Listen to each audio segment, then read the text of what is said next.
Artemis II mission is a test mission of the Orion space capsule. Artemis II will be the first time we put humans on this rocket. We're going back to the moon because it's the next step in our journey to Mars. We were always going to the moon. Pushing ourselves to explore is just core to who we are. That's a part of being a human. And liftoff.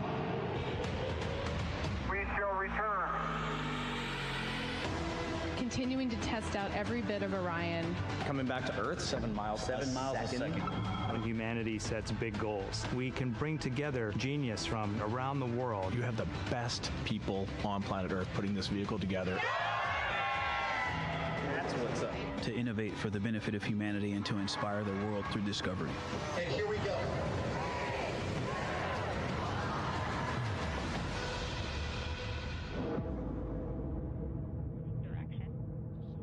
1972, 2:25 p.m. Eastern Standard Time. The Command Module America splashes down in the Pacific with Gene Cernan, Ron Evans, and Jack Schmidt aboard as the Apollo 17 mission came to an end, along with humanity's first series of expeditions to the moon. Today at this hour, you are looking live at our planet from the Integrity spacecraft, heading for a splashdown in the Pacific off the coast of San Diego just 1 hour and 35 minutes from now. And good day from the Artemis Flight Control Room here at the Johnson Space Center in Houston, where the entry flight control team is on duty at this hour, led by Flight Director Rick Henfling, joined on console with the voice you'll hear talking to the crew throughout the course of the day. That is Jackie Mahaffey, second from your left. Everything has gone extremely well as we are closing in on the return of Artemis's astronauts from their flight around the moon and historic lunar flyby that will culminate with that splashdown in the Pacific off the coast of San Diego just 1 hour and 35 minutes from now. And with that, it's a good entry pad, and we can continue in the procedure. Integrity. You're looking at a live view inside Integrity. Reed Wiseman on the left doing a fist bump with pilot Victor Glover on the right, and down in the middeck area just below their feet, suited up in their launch and entry suits, are mission specialists Christina Cook and Jeremy Hansen of the Canadian Space Agency. A number of milestones yet to unfold before splashdown just over an hour and a half from now. Earlier today, the crew woke up at about 10:35 a.m. Central Time. They completed the final major maneuver of the flight, that being the return trajectory correction 3 burn. It was an 8-second burn that fine-tuned its trajectory to enter a corridor over the Pacific Ocean a short time from now. That will be the point of entry interface, where the crew will reach the first traces of Earth's atmosphere at an altitude of 400,000 feet. The crew moved into its entry checklist just after 4 p.m. Central Time, suited up in those launch and entry suits, conducted leak checks, and now are in the final stages of their entry checklist. Instruction 115 of entry checklist. SM separation ATP is go. Houston copies. The next major milestone on the route home. Fully zipped, and they're working on EBS and then seating up. We copy. Thanks for the status. Jackie Mahaffey talking to Reed Wiseman aboard Integrity. The spacecraft now about 12,000 nautical miles from the Earth's surface. The next major milestone on tap for the crew will be the handover of communications from the Deep Space Network to the Tracking and Data Relay Satellite System. The Deep Space Network came into play after the translunar injection burn back on April 2nd that propelled Integrity toward its lunar flyby. We'll be back on the TDRS network here in about 41 minutes. Following that, the next activity will be the pyrotechnic separation of the crew module from the European service module. That is scheduled at 6:33 p.m. Central Time, followed 4 minutes later by one final critical maneuver.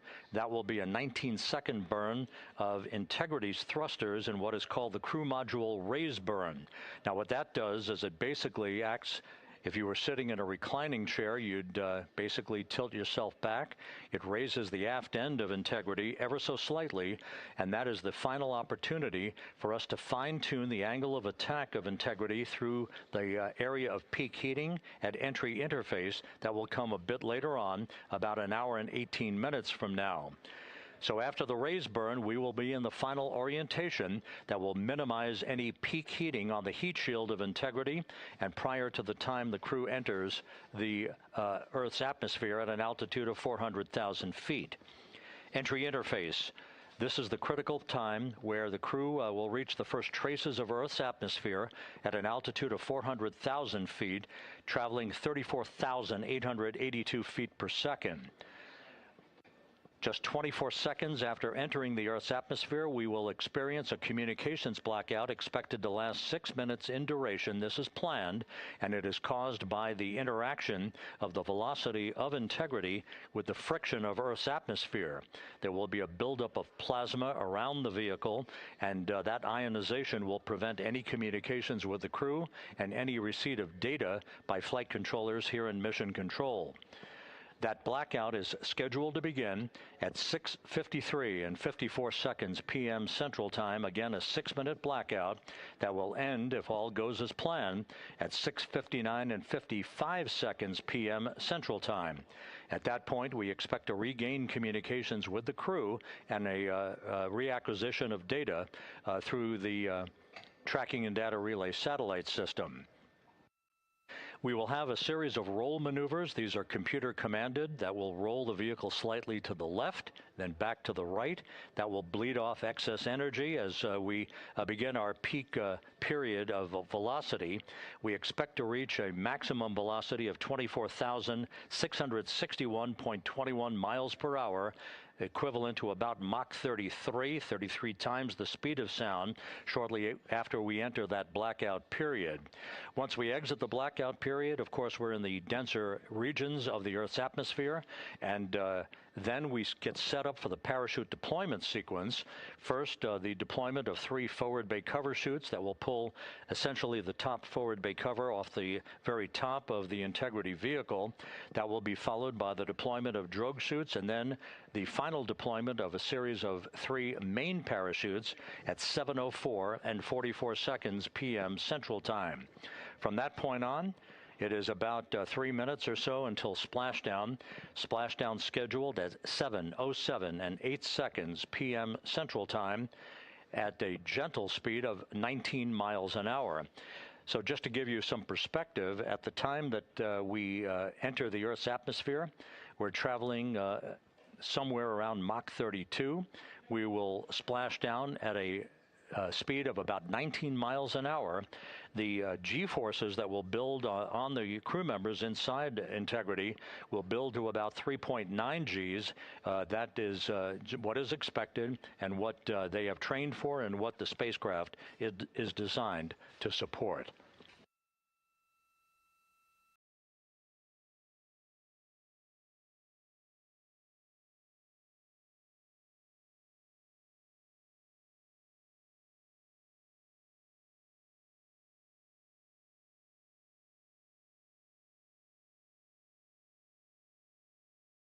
The latest weather forecast out in the recovery zone off the coast of San Diego is a GO forecast from our meteorologists here at the Spaceflight Meteorology Group at the Johnson Space Center. And standing by on the deck of the USS John Murtha is my colleague from the Kennedy Space Center, Megan Cruz. Megan?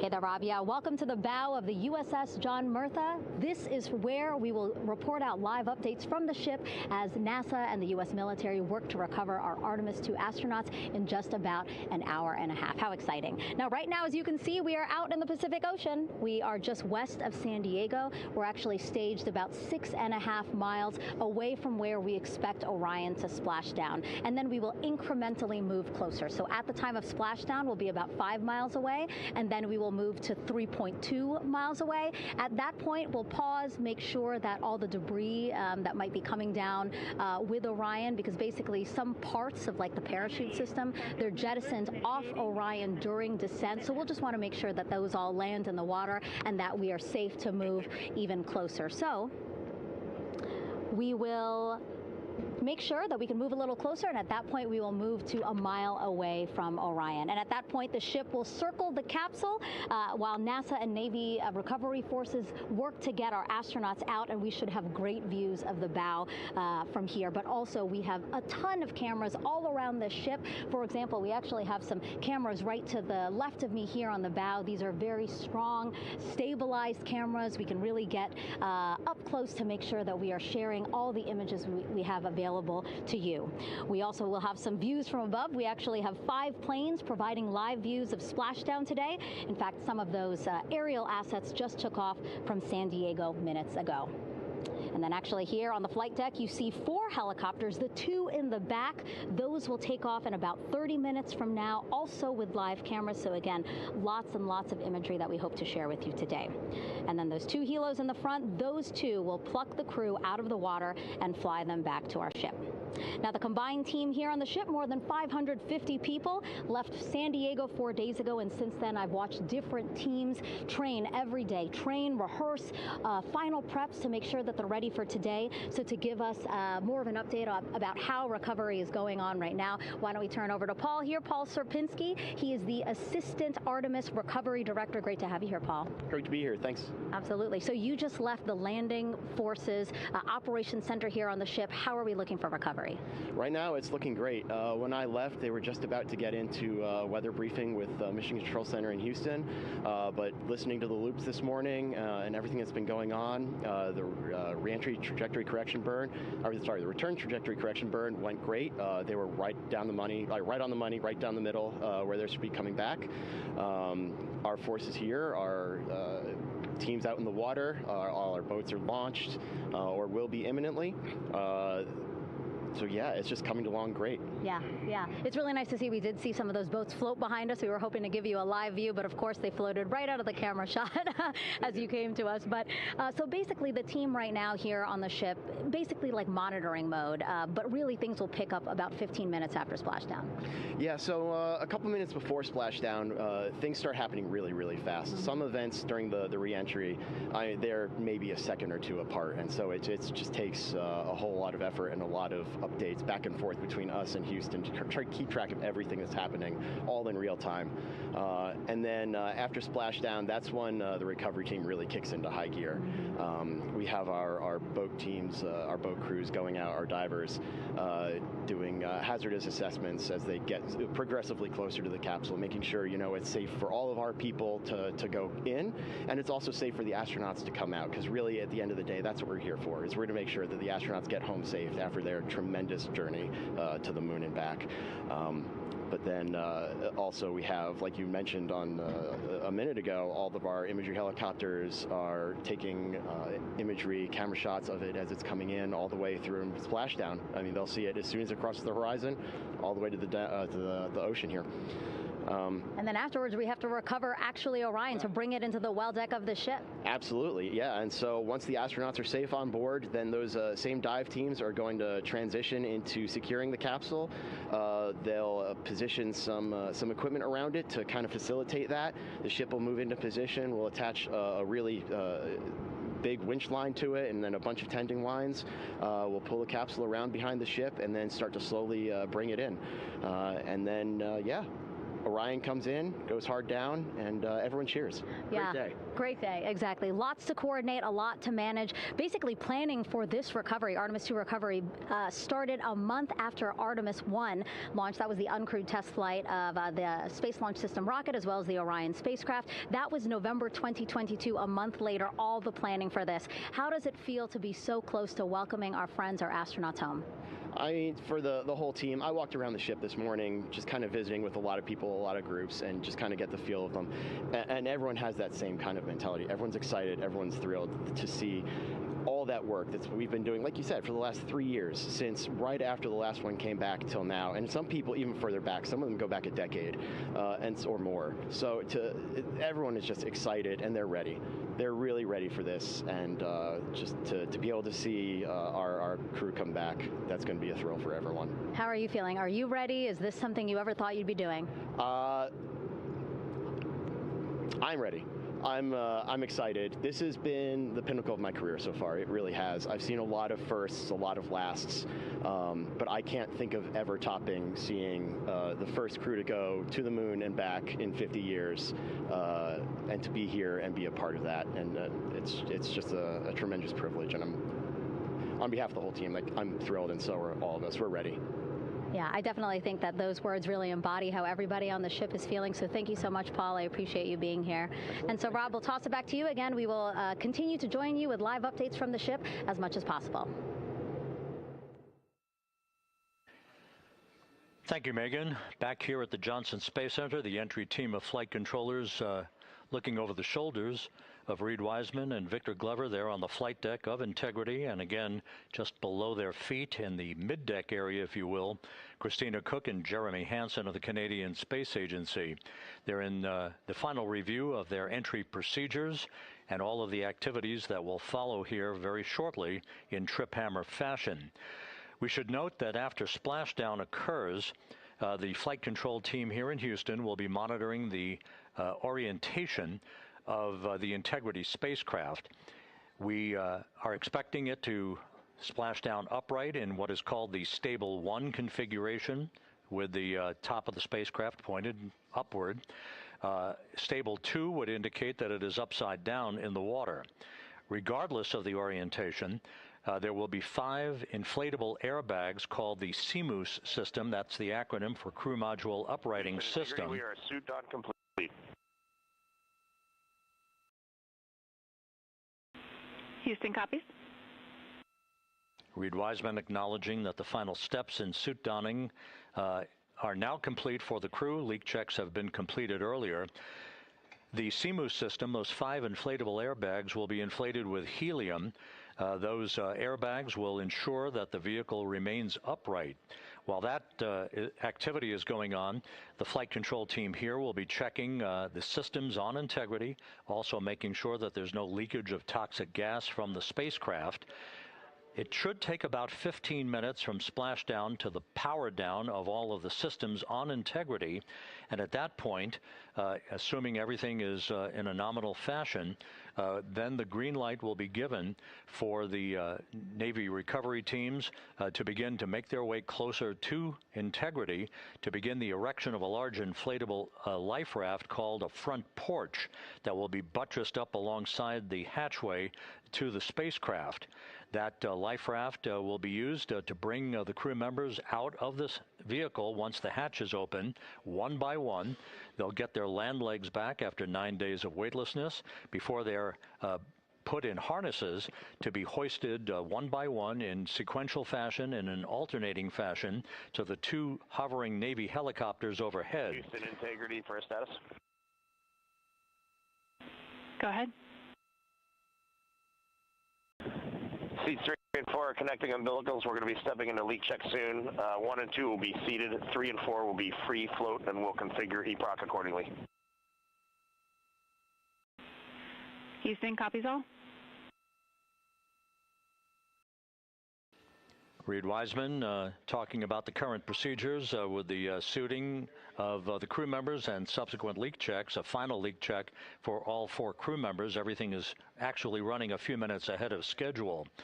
So once the life raft is inflated next to the Integrity spacecraft and the recovery teams have arrived alongside of the vehicle, the hatch will be open and the crew members will be brought outside into that front porch, as it is called, one by one.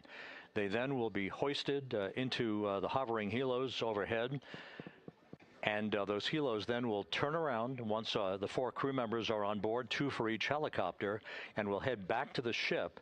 That should be about a 10 to 15 minute transit. Once the helicopters land on the deck of the USS John Murtha, the crew members will be exiting those helicopters and brought into medical bay on the deck on the ship itself for comprehensive medical exams. They will spend a period of time yet to be determined on board the USS John Murtha before they are flown by helicopter to the shore in San Diego, to the San Diego Naval Air Station, and ultimately will board a NASA jet for the flight back to the Johnson Space Center here in Houston. Just to recap some of the key times that are coming up, we are expecting the separation of the crew module from the service module just 43 minutes from now. That is expected to occur at 6:33 p.m. Central Time, 7:33 p.m. Eastern Time. That will be followed just 4 minutes later by the crew module raise burn, the use of Integrity's thrusters one final time in a 19-second burn to slightly tilt the vehicle up into the correct orientation or angle of attack to ensure that it enters the Earth's atmosphere at the right angle, if you will. That will help deflect the buildup of heat against Integrity's heat shield. This was a deliberate move, a change in the procedures from the Artemis 1 mission that resulted in unexpected char loss on the Avcoat heat shield that had not been intended based on the entry trajectory for the Artemis 1 mission. What we're doing is we deliberately changed the trajectory of the entry from a skip entry that was about a 3,000-mile transit across the Pacific Ocean.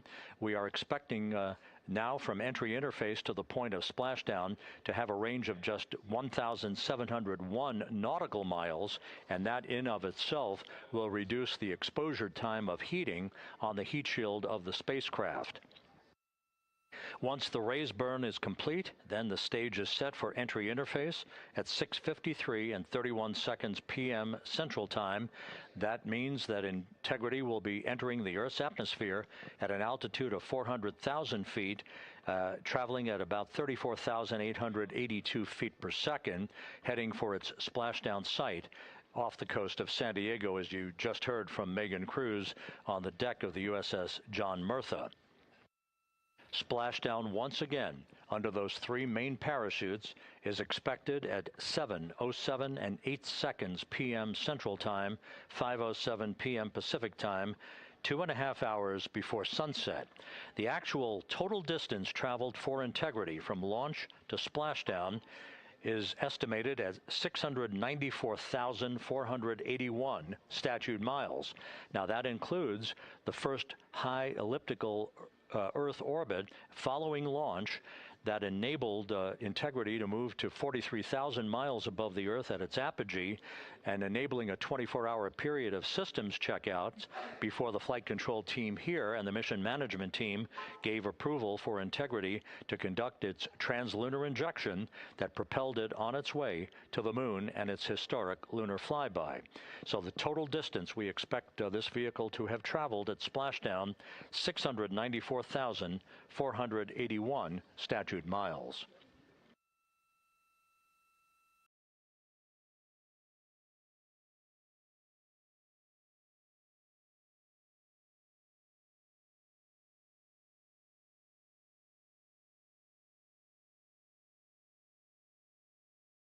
With everything proceeding on track and on time aboard Integrity, the vehicle system's in excellent shape as the Earth grows larger in the field of view. Let's go back to the USS John Murtha and Megan Cruz, who is standing by.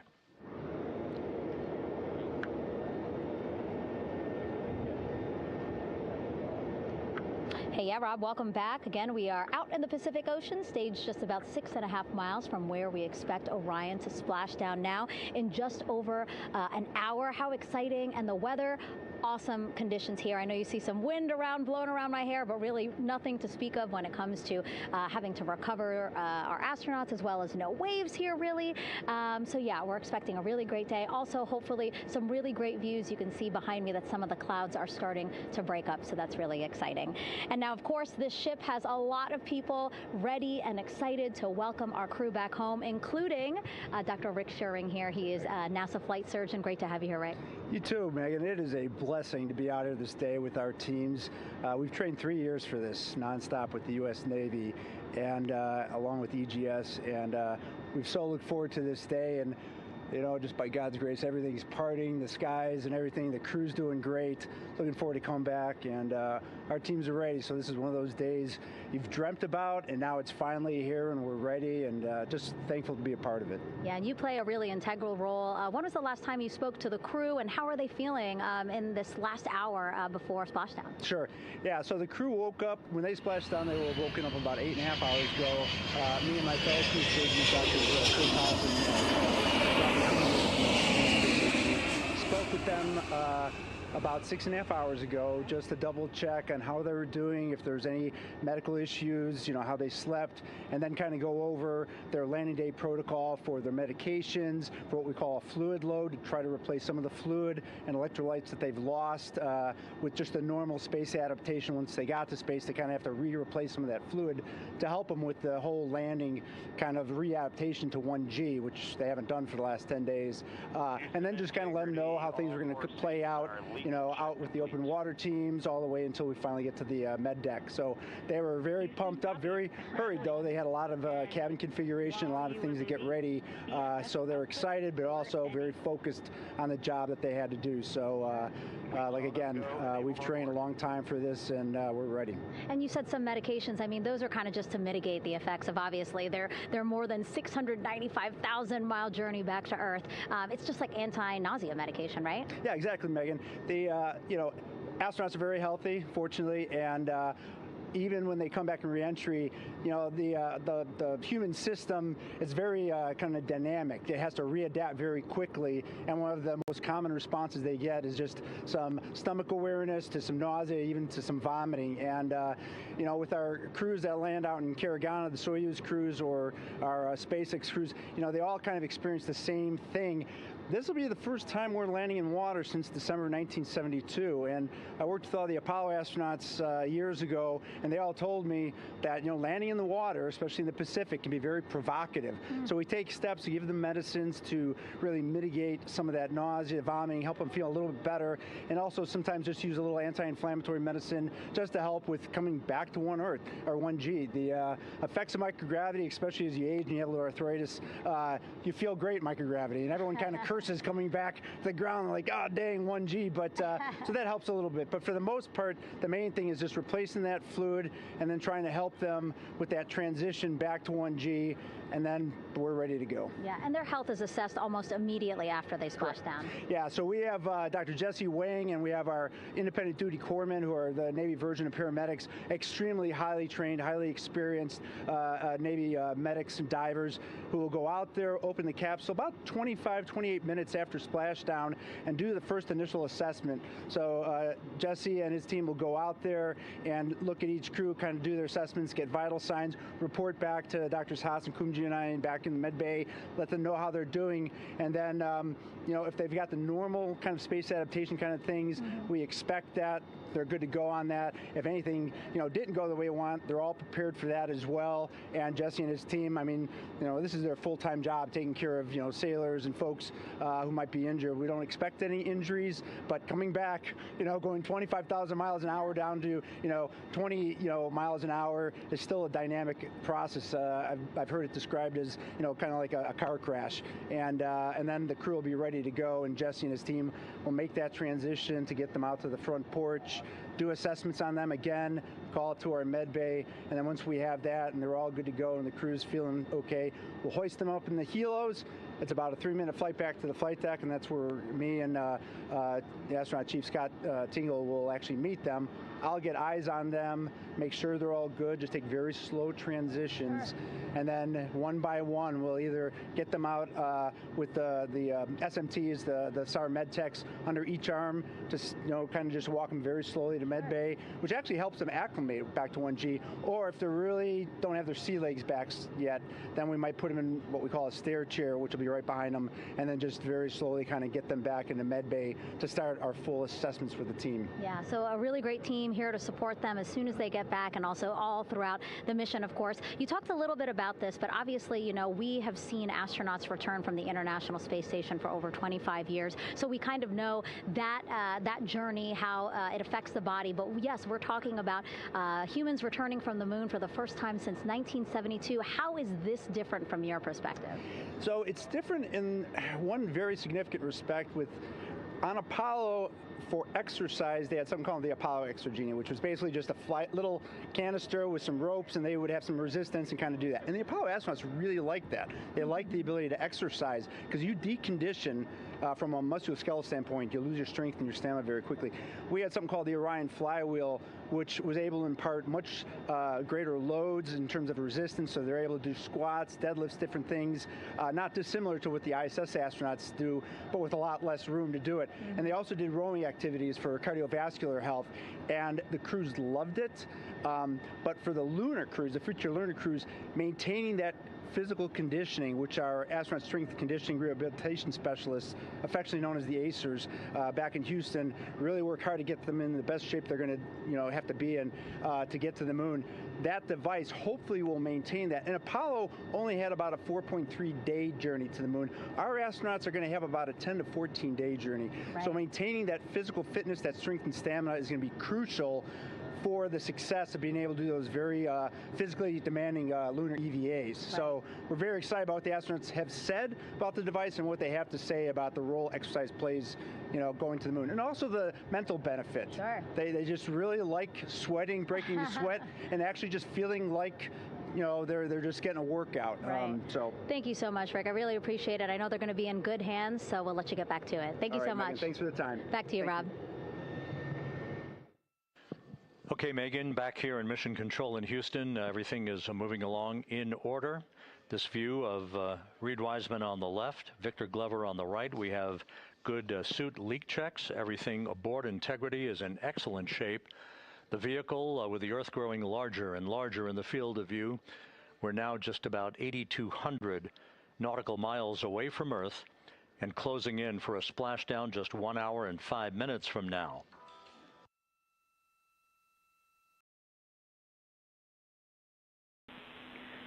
Integrity, just under a minute till your GPS maneuver initiates, and both GPS units look eager to acquire.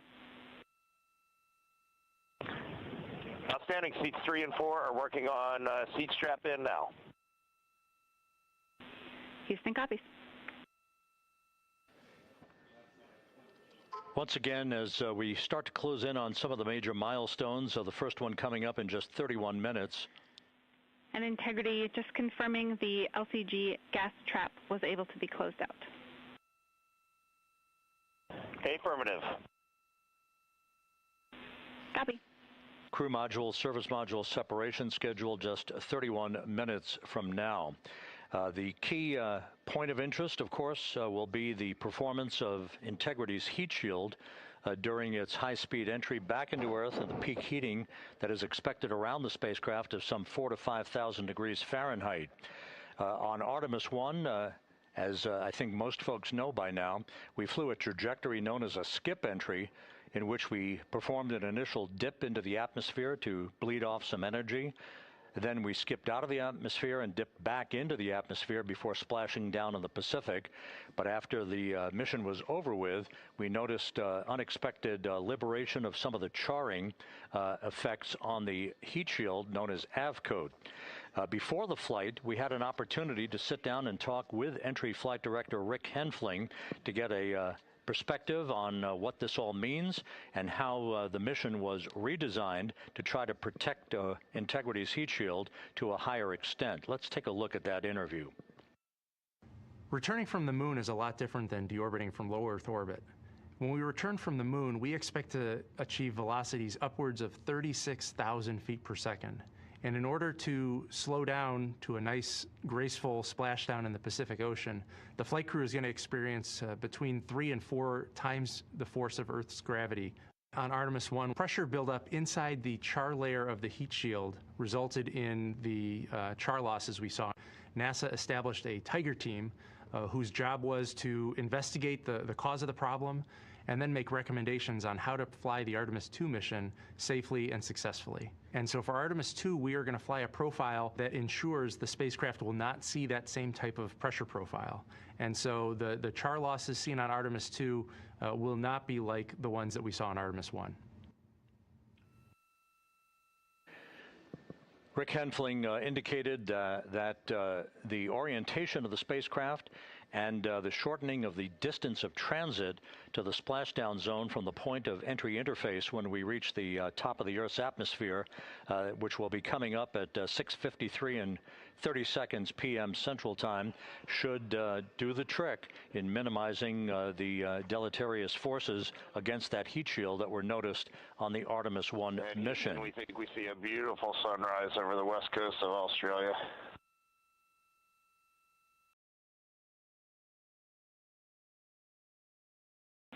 We copy.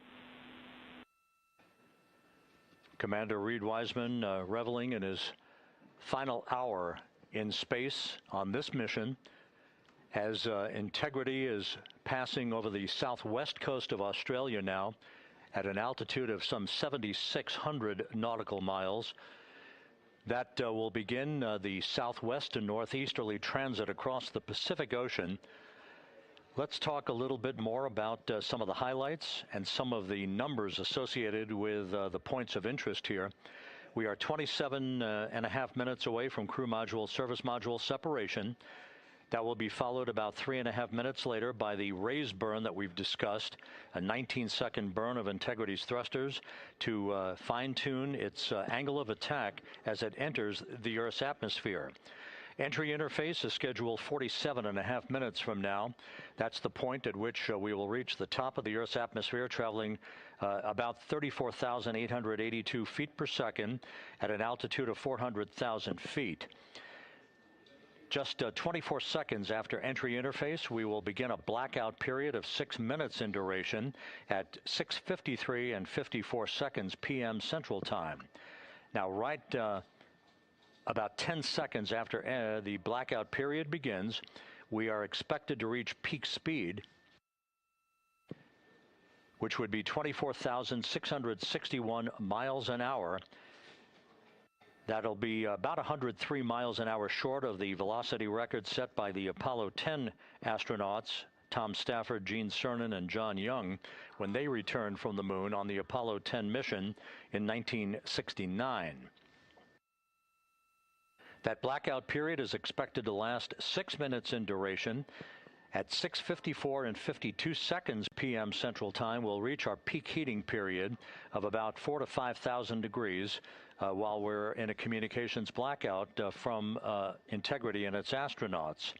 That blackout should end at 6:59 and 55 seconds p.m. Central Time, at which point we expect to regain communications with the crew. Capcom Jackie Mahaffey here in the flight control room will be talking to the crew, calling them, and we'll await a response from the crew as they come out of that blackout period. And at that point, their altitude will be just 157,000 feet above the Earth, traveling at 13,000 feet per second with a range to splashdown of just 147 nautical miles.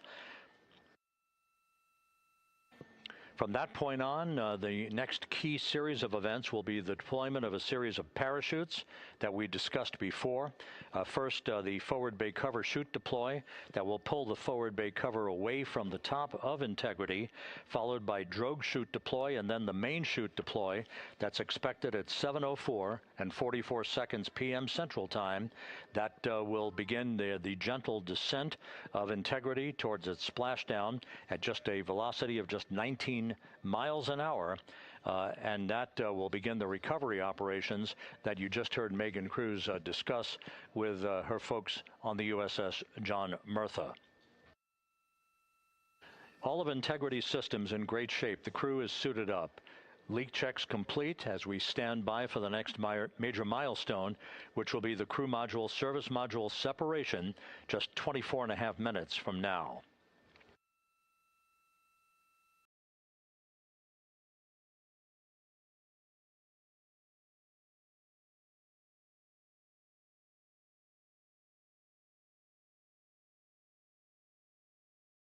All of the activities from the start of entry interface to the point of splashdown will be quite rapid fire, just 13.5 minutes from the point at which we begin descent into the Earth's atmosphere till splashdown. And just to show you, as Rick Shearing, the flight surgeon, alluded to in his interview with Megan Cruz, all of this happens to decelerate the vehicle from traveling around Mach 33 to just 19 miles an hour at splashdown. All of that happening in just 13.5 minutes. But the vehicle and the parachutes are all designed to support all of that, so we'll be standing by to report all that to you in sequential fashion as these milestones are ticked off and as we hear from the crew during its entry back into the Earth's atmosphere and ultimately when they emerge from the blackout period, and at that point we'll be just minutes away from splashdown.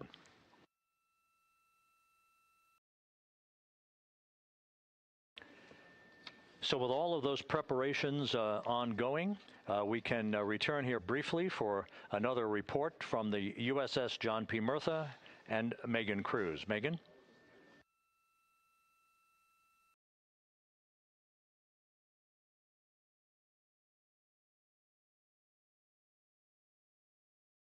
And we'll regain that communication with the USS John P. Murtha just momentarily. In the meantime, everything is on track aboard Integrity, the flight control team here in Houston, led by Entry Flight Director Rick Henfling. The voice you will hear talking to the crew is that of Jackie Mahaffey. She will be reporting everything to the crew and receiving their reports as they enter the Earth's atmosphere for their 13.5-minute plunge back into the atmosphere for splashdown off the coast of San Diego. Now we have the ship back with us and Megan Cruz aboard the USS John P. Murtha. Megan? 11 balloon, right?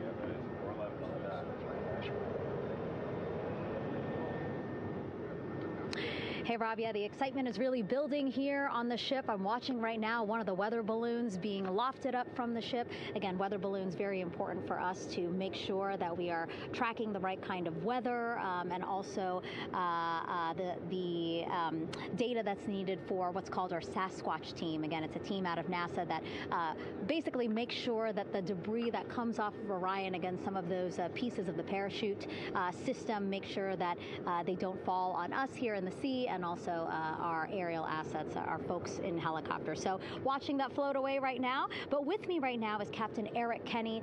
He's the commanding officer of the John P. Murtha naval ship. Thank you so much for being here. There are so many moving parts that you have to keep an eye on. That's absolutely right, yeah. But first of all, on behalf of the crew of USS John P. Murtha, Megan, thanks for having me on today. Happy to tell you what we're doing and excited to get the interview started. Yeah, absolutely. Why don't we actually take a look at the flight deck here? We'll start there.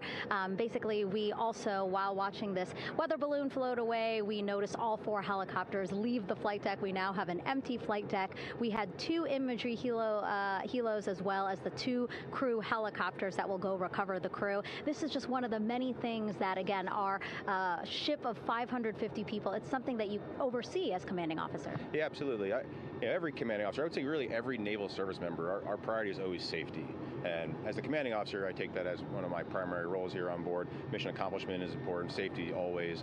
So my day really has, I would say my message to the crew has sort of changed over the past 24 hours. As we're leading up to today, we've been building up the excitement and motivating the team for the training that we've executed. But really over the past 24 hours, now I'm trying to get us to slow down a little bit. Trust our training, right? Don't believe all the hype. Don't believe everything that's going on. Just let's trust what we've done to get to this point. And if we do that, we'll be successful today. Mm-hmm. And also part of the big success is obviously the coordination between NASA and the U.S. military. How does it feel being able to support the human space program we have? Yeah, I mean, since 1959 with Mercury, Gemini, Apollo, the history between NASA and the Navy has been in lockstep.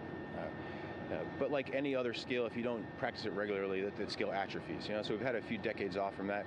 But, over the past 4 or 5 years, really with this ship over the past year, we've constantly trained and working for this moment right here. Building up the hype, but to get to this point today, to be able to trust all the training we've done. We've worked with, working with NASA, the Air Force, the medical team, dive team.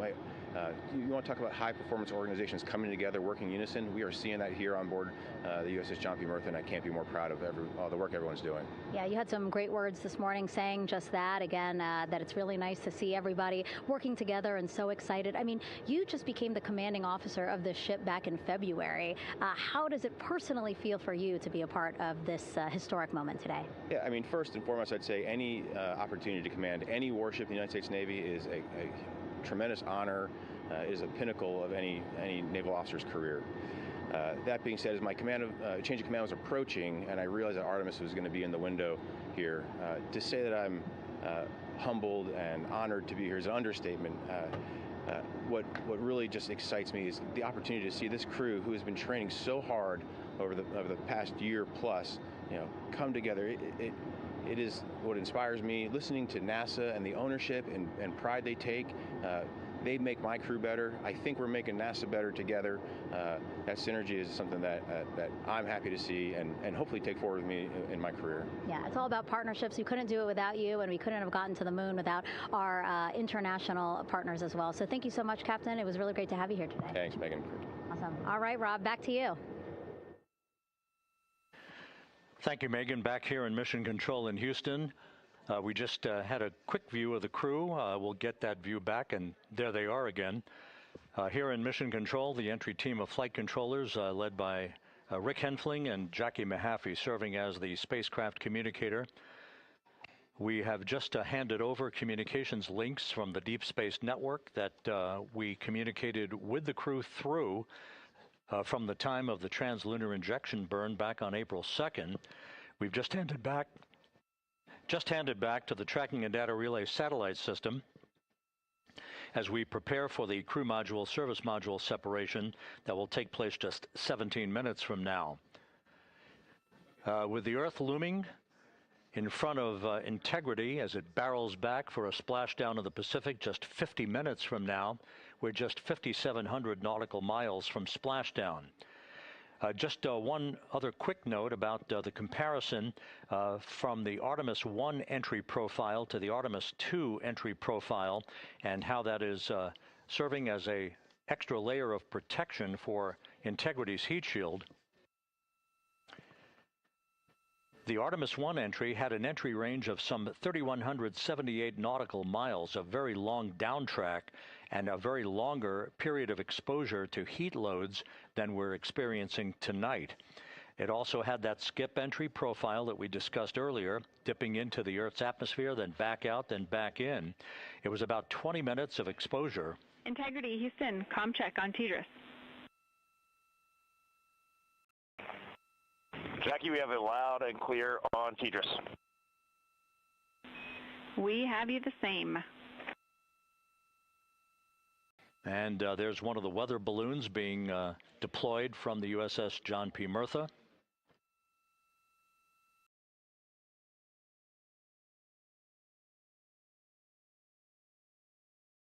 So the Artemis 1 entry had the vehicle. Any update on GPS? We haven't seen a track in yet.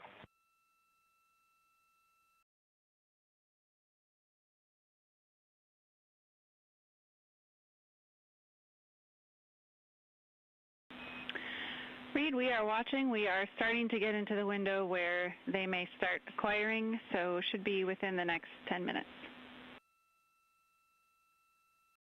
Okay, sounds good. We're holding at step 17 and getting ready for CMRCS hot fire.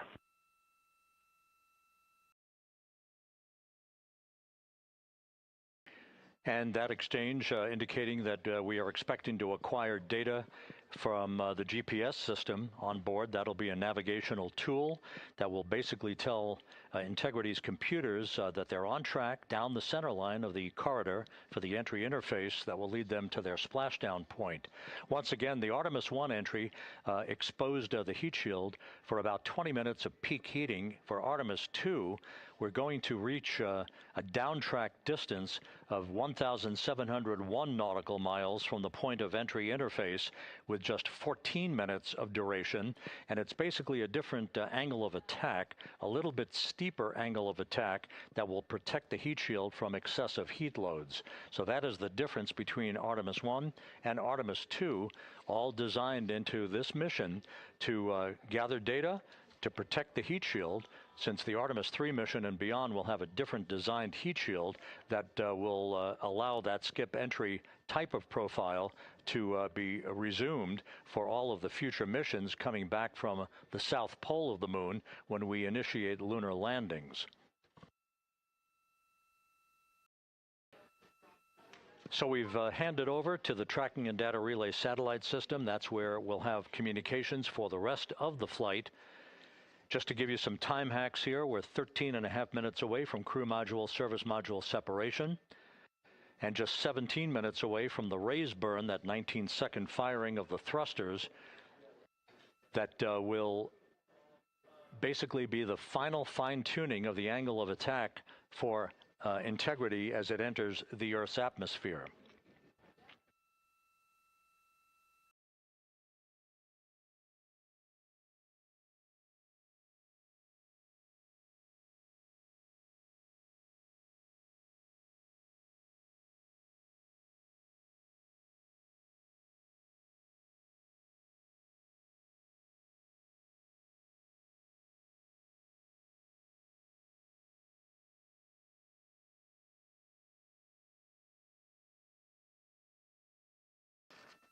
And once again, a dueling box view of some of the assets that are involved in recovery operations today. The Integrity, cabin configured, all crew suited and seated. Houston copies. That confirmation from Reed Wiseman aboard Integrity. As you see, the assets being deployed to the splashdown zone.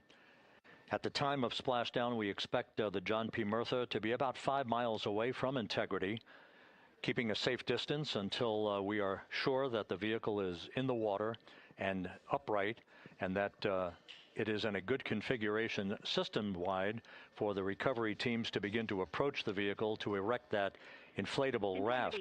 2 minutes to CM RCS warm-up hot fire. We're ready. That call from spacecraft communicator Jackie Mahaffey indicating that we're 2 minutes away from a quick burst of the reaction control system. Thrusters, that will be a hot fire test prior to the separation of the crew module from the service module. The European service module has performed flawlessly throughout this flight. Everything, all the burns that had been prescribed for that service module have been executed on time and without a problem. There is the European flight control room that has overseen the manufacturing, the design of the European service module. They deserve quite a bit of credit on this mission for not only propelling the Integrity and its astronauts toward the moon, but also conducting the fine-tuning of its trajectory to bring it to this point where we are dead spot on down the middle of the corridor trajectory-wise to bring Integrity down for its splashdown in the Pacific just 44 minutes from now.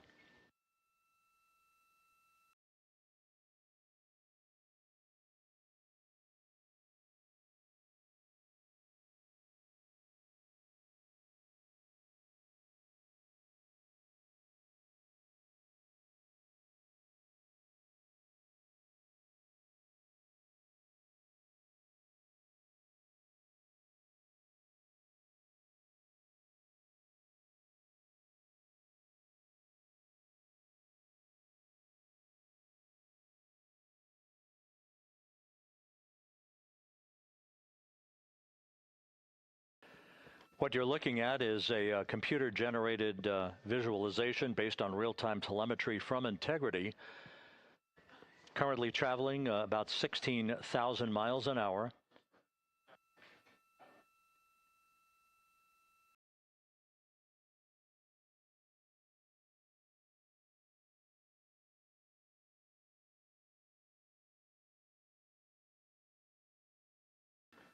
Integrity traveling about 16,000 miles an hour. For the prop cautions, we're taking a look.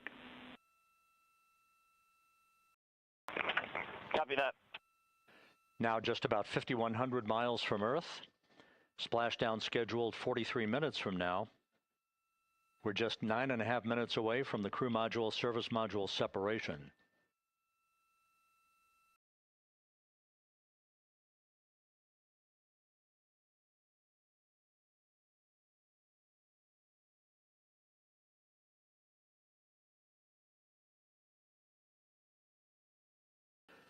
We are confirming. Integrity, we are assessing details, but so far looks like a good hot fire. Looks good on board, Jackie. Thank you. And Jackie Mahaffey took the words out of my mouth. I was just about to say that we had a good hot fire test of the thrusters in advance of the crew module service module separation that's coming up just 8.5 minutes from now. This will begin the period in which we will have rapid-fire succession of critical activities on board that will lead to entry interface just 28 minutes from now, where the vehicle will enter the Earth's atmosphere at an altitude of 400,000 feet. The time of entry interface, 6:53 and 30 seconds p.m. Central Time.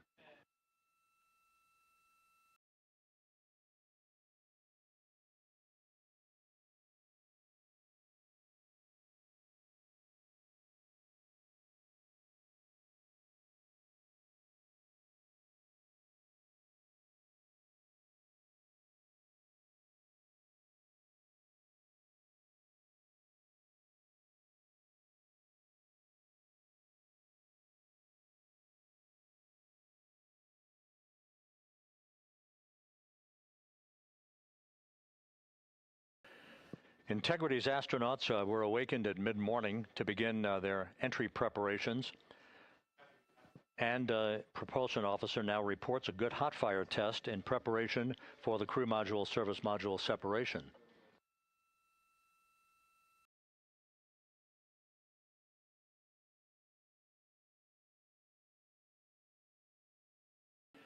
We're now inside 41 minutes until splashdown.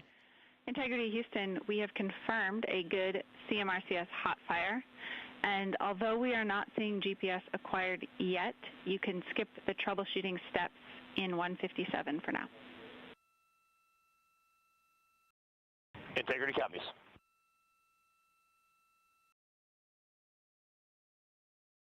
That GPS discussion indicating that we will be acquiring navigational data for Integrity through the Global Positioning System equipment on board.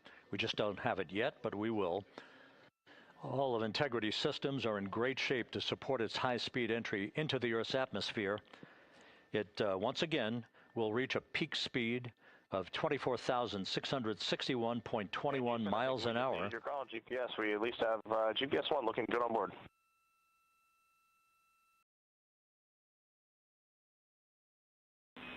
We are confirming.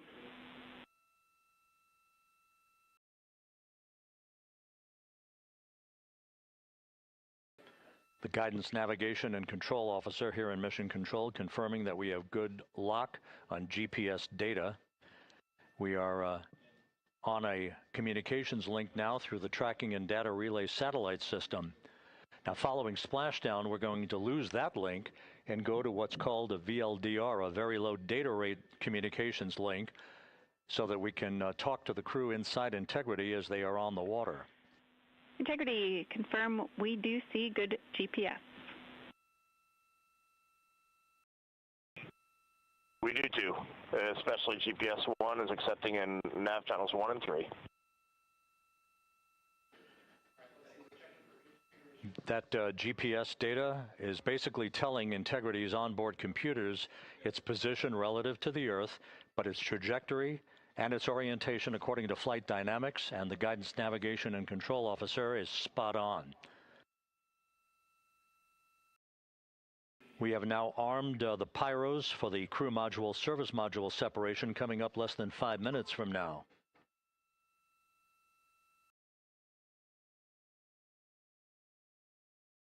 Once again, just 10 seconds after entry interface, we will see Integrity reaching its peak speed of 24,661.21 miles per hour. That will be just seconds before we begin a 6-minute blackout period. Integrity, Houston. Your vehicle is in a good config for CM-SM SEP and go for CM raise. Houston, we see the same on board and copy go for CM raise. That CM raise referred to as the slight firing of 19 seconds by Integrity's thrusters with a change in velocity of 9.9 feet per second, a slight nudge of the aft end of the vehicle so that it's tilted a bit upward, providing the final angle of attack as the vehicle enters the Earth's atmosphere, this being the mitigating factor that will reduce heat loads on the heat shield as we reach a point downrange from the start of entry interface, some 1,701 nautical miles to the splashdown site.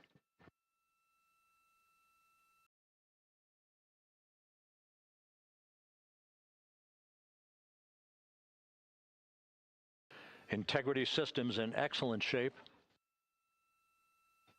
We are currently 3,300 nautical miles left in this mission. Splashdown scheduled 36 minutes, 39 seconds from now.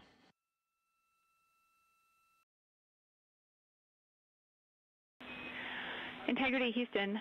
For the 2 enabled prop cautions, what happened is while the thrusters were firing, multiple pressure sensors on each of the strings diverged a bit from each other. Those limits look to be set pretty tight. We think it could happen again when the thrusters fire in the future, so we are going to suppress those messages. We concur with suppress, not inhibit. Thank you.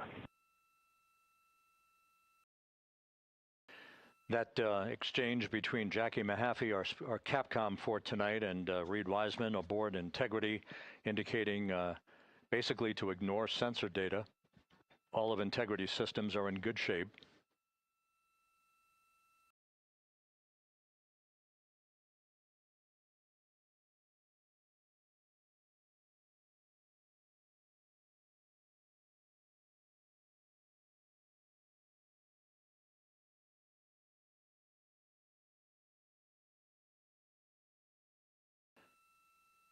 Now, coming up on about 90 seconds till the crew module, service module separation.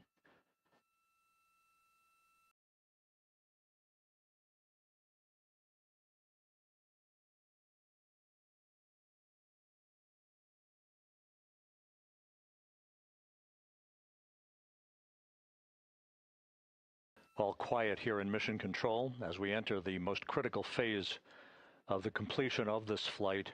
All of the preparatory activities leading up to the vehicle entering the Earth's atmosphere just 21 minutes from now.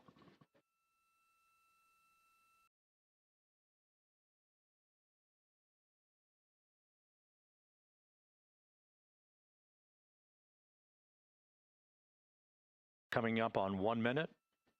Mark 1 minute till crew module, service module separation.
And we have confirmation of crew module, service module separation, and a great view, albeit momentarily. Houston, good step on board. Houston copies and concurs. The European service module now separated from Integrity, a job well done. Integrity, no action for the 4 CDH cautions. Those are SM related, not applicable. Integrity.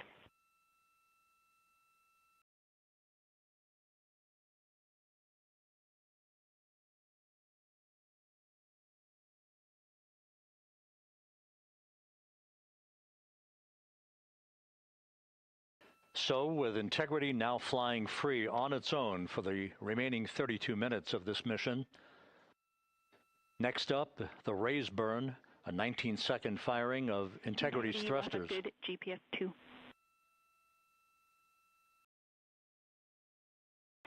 Integrity copies, good GPS 2. Coming up on the 2-minute mark until the raise burn. Again, this is the final tweaking of the orientation of Integrity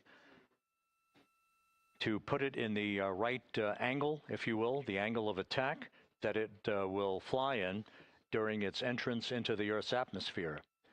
Entry interface now just 18 minutes, 25 seconds away.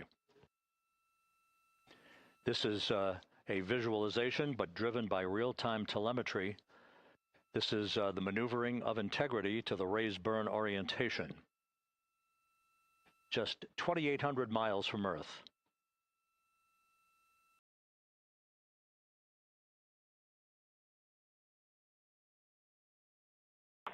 Houston, we got a great view of the European service module out the window with the sun hitting the side and the solar rays and the NASA worm right there. It's a beautiful looking machine. Roger.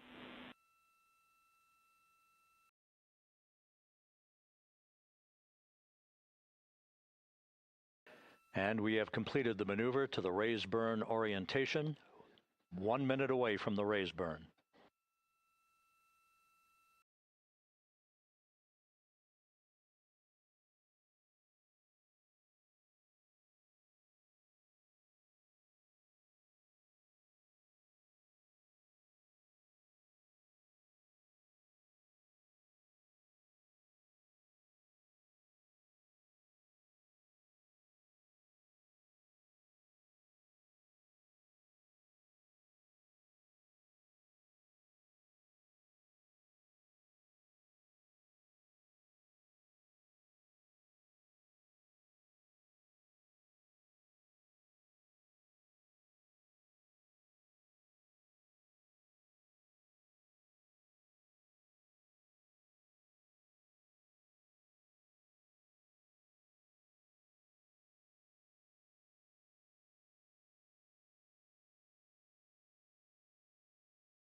And the crew module raise burn is underway, a 19-second firing of the thrusters, and we have a completion of the burn.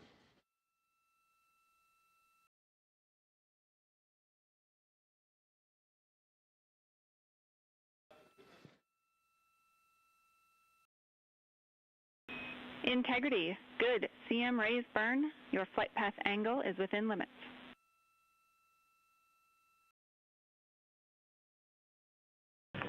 Integrity copies. Looks good on board, Jackie. So the final maneuver is now complete. Our trajectory for a splashdown in the Pacific 29 minutes from now is set and will not be amended any further. And we have the right angle of attack to mitigate any excessive heat loads on the vehicle during entry interface. Integrity, Houston, a heads up about comm coverage. When you perform the 180 roll, for the first minute or so in that attitude, we expect about a minute LOS. We copy.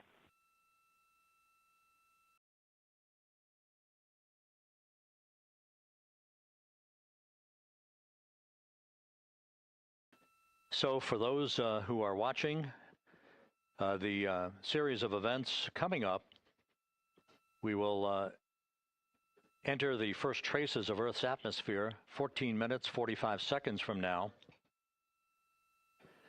6:53 and 30 seconds is what is pegged for entry interface at an altitude of 400,000 feet, traveling at approximately 34,800 feet per second, range to touchdown or splashdown 1,701 nautical miles. 24 seconds after entry interface, we will enter a 6-minute blackout period in which we will lose communications with the crew. This is expected due to the buildup of plasma around the vehicle. That's an ionization effect due to the collision, if you will, of the velocity of the spacecraft with the friction of the Earth's atmosphere. That 6-minute blackout is expected to begin at 6:53 and 54 seconds p.m. Central Time.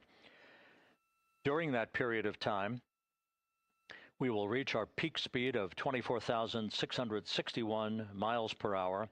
That comes just short, based on unofficial data from the flight dynamics officer right now, will come just short of the velocity record set by Apollo 10 of 24,791 miles per hour in 1969.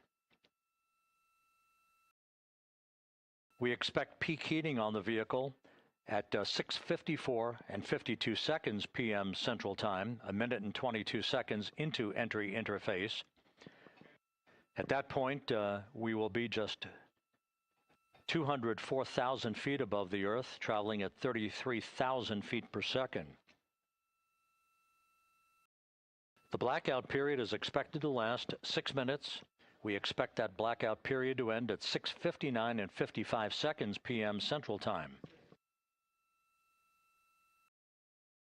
From the end of the blackout period until splashdown, it is just 7 minutes, at which point we'll start deploying the series of parachutes to slow integrity down to an ultimate splashdown velocity of just 19 miles an hour. We see the same, waiting for the 180 rolls.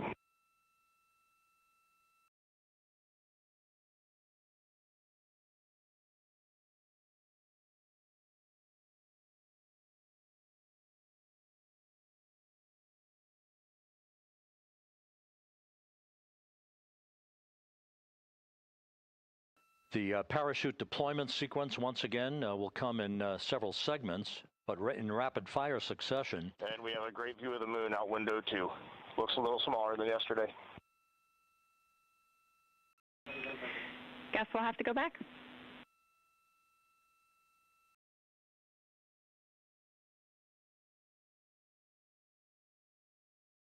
Reed Wiseman and Jackie Mahaffey exchanging discussion on a view of the moon that Integrity's astronauts are seeing in the final minutes of this mission that will be completed with splashdown just 25 minutes from now.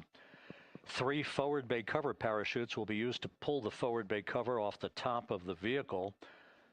Then 2 drogue parachutes will be deployed to slow and stabilize the crew module during its descent, followed by 3 pilot parachutes that will lift and deploy the main parachutes from the forward bay. The final sequence will have 3 main parachutes deployed. These will be 116 feet in diameter, each main parachute approximately 265 feet long when reefed. The parachutes will ultimately slow Integrity down from its peak speed of almost 33 times the speed of sound to a gentle 19 miles an hour at splashdown.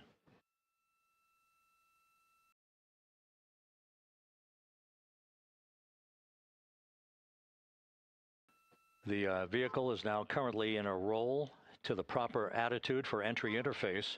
Our trajectory is right on according to flight dynamics.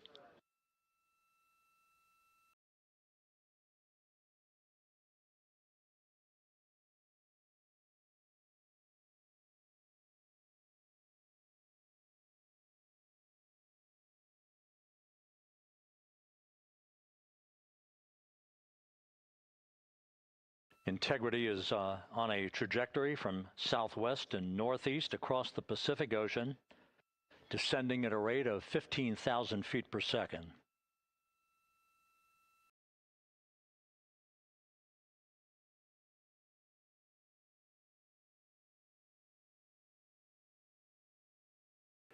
Range to touchdown 4,300 nautical miles, all the systems in excellent shape.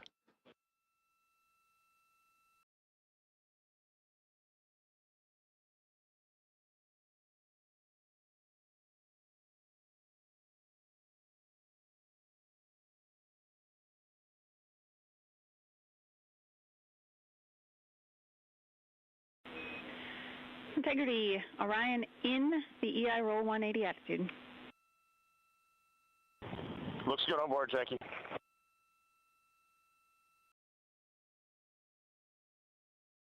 This view out of one of Integrity's windows. We had a call for 3 good baros. Those are barometric pressure sensors that feed altitude and rate of descent information to Integrity's computers that will trigger the parachute deployment sequence. We are less than 9 minutes away from entry interface, 22 minutes from splashdown.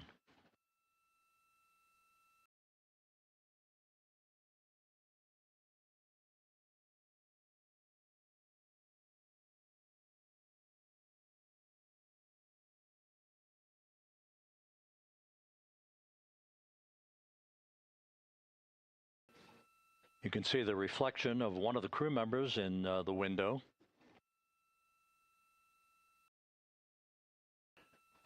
Out in the Pacific, the weather conditions remain go. Just a few clouds, some scattered clouds, winds at 10 knots, wave heights just about 4 feet. A gentle day in the Pacific for the homecoming of Integrity's astronauts.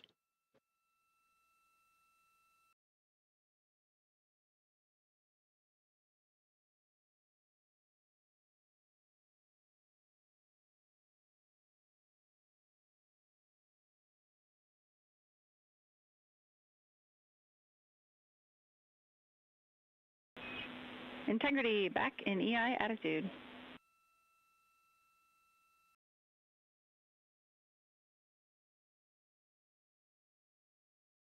We see the same on board, Jackie.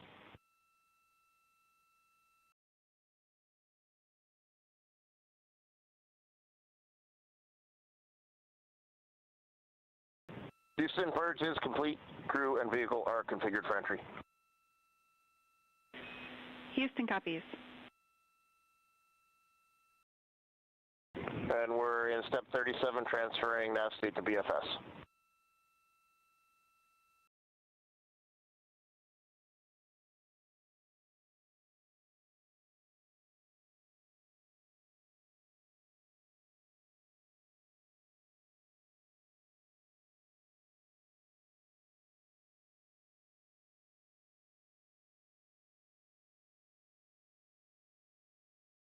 And Houston, in instruction 509, we are not below 0.2.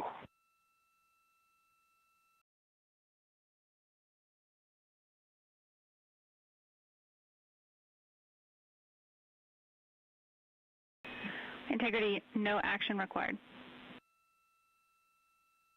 Integrity.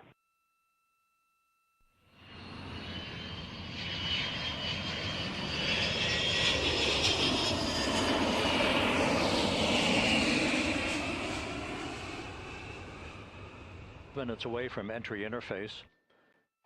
We will hit the first traces of Earth's atmosphere at an altitude of 400,000 feet, traveling about 34,882 feet per second. Range to splashdown at that point will be 1,701 nautical miles.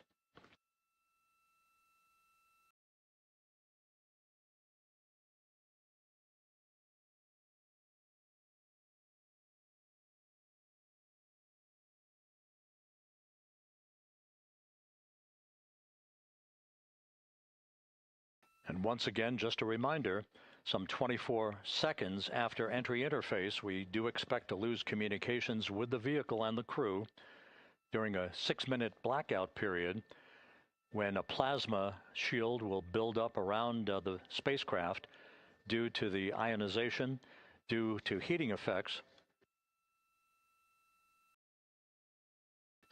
And Flight Dynamics has just confirmed we will have a blackout period of exactly 6 minutes in duration. And once again, that's due to the fact that a plasma buildup around the vehicle will prevent communications and data, so we will not be able to talk to the crew members at that time, nor will we receive data here in the flight control room. Houston, everything is looking good on board. Just confirm no pre-EI downloads. Houston concurs. That blackout period to begin at 6:53 and 54 seconds p.m. Central Time, and again will last about 6 minutes in duration.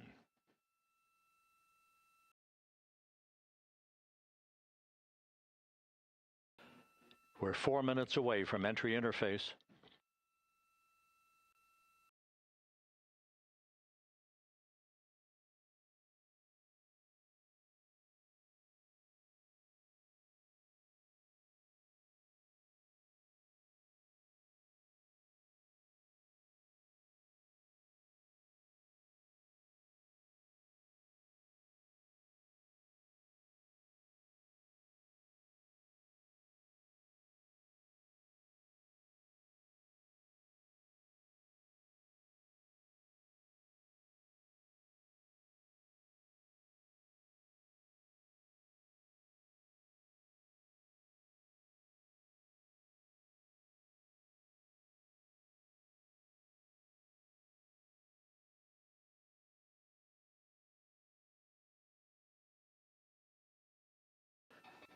This view from Integrity as it crosses from southwest to northeast across the Pacific Ocean, 3 minutes from entry interface.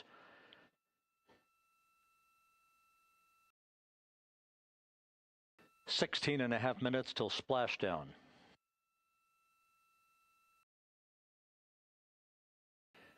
The USS John P. Murtha and the recovery team is on station and in position, as are the airborne imagery assets that we hope to receive imagery from as Artemis enters the Earth's atmosphere and through parachute deployment.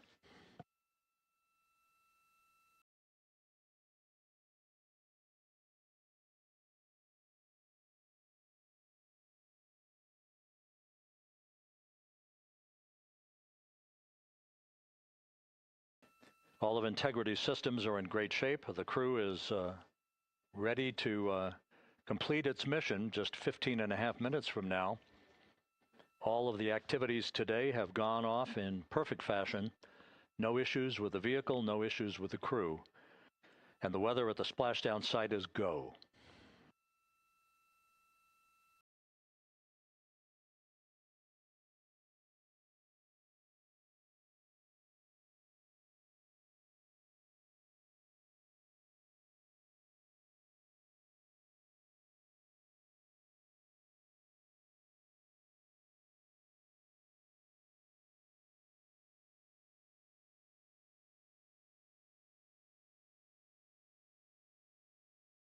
Coming up on 1 minute until entry interface.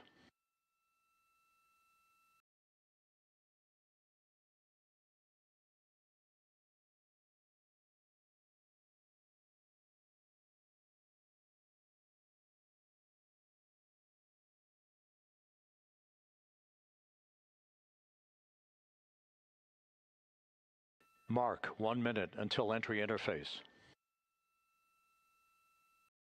1 minute, 20 seconds until the expected start of our 6-minute blackout. Integrity, 1 minute to a 6-minute blackout. Integrity.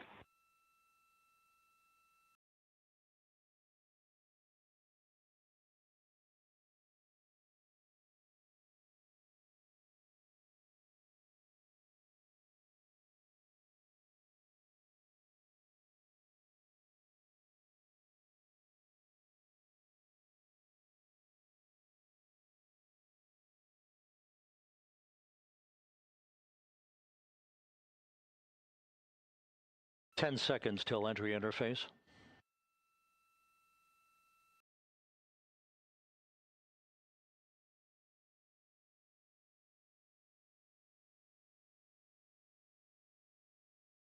And we have crossed the threshold, now entering the Earth's atmosphere. We're at 400,000 feet, traveling 34,800 feet per second.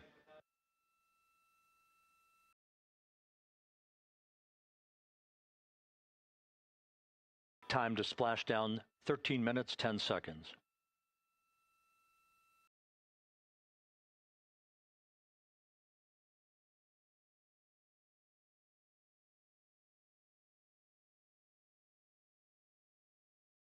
And as predicted, we've entered our communications blackout. This will be a 6-minute blackout period. No voice, no data from the crew.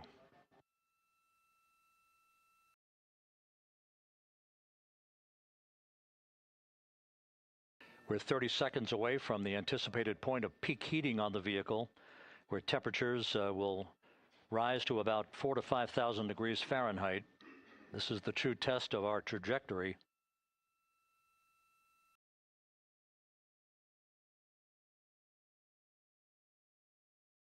And from the G5 aircraft in the vicinity of the splashdown zone, this view of integrity.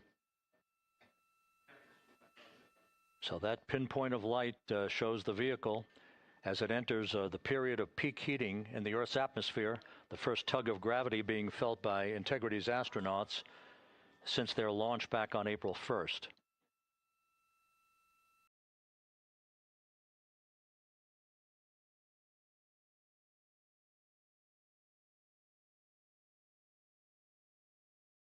Four and a half minutes until the end of the blackout period.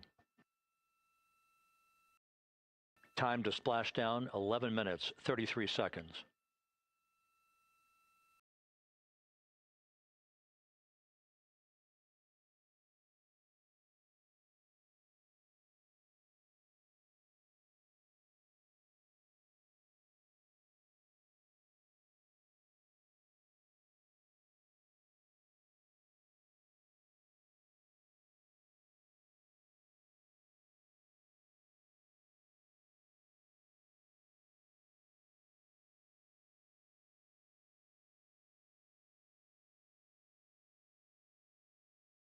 The landing and support officer reports that the P3 has acquisition on Integrity.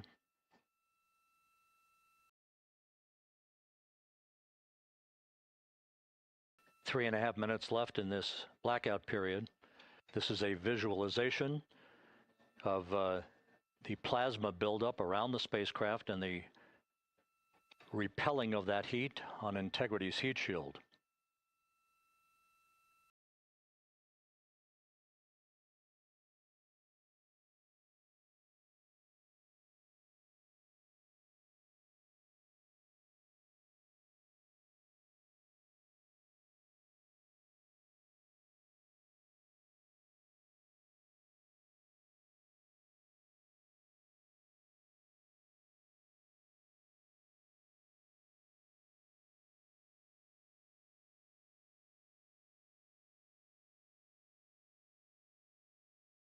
Flight Dynamics reports that airborne assets in the vicinity of the splashdown zone do have a visual on Integrity. Still 2 minutes and 40 seconds left in our blackout period. Time to splashdown, 9 minutes, 35 seconds.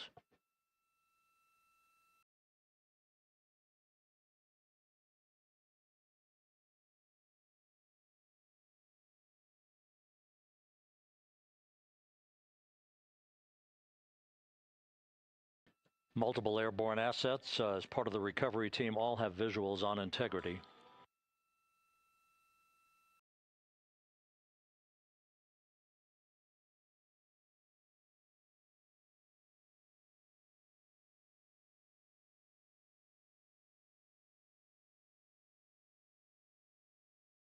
And the WB-57 flying in the splashdown zone also has a visual. And the Navy helos also have visuals.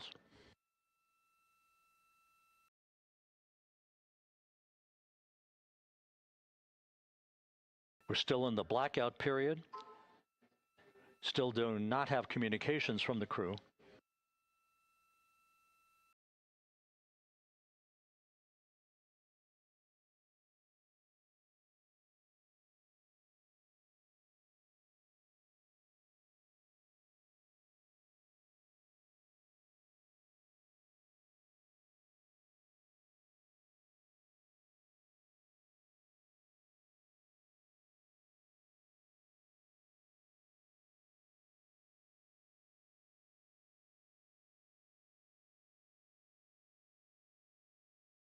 We're standing by for communications from the crew.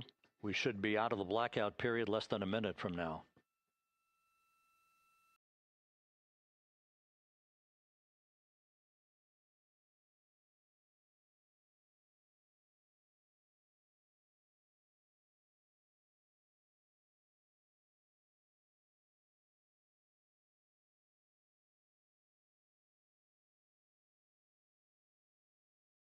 We are now processing data from integrity.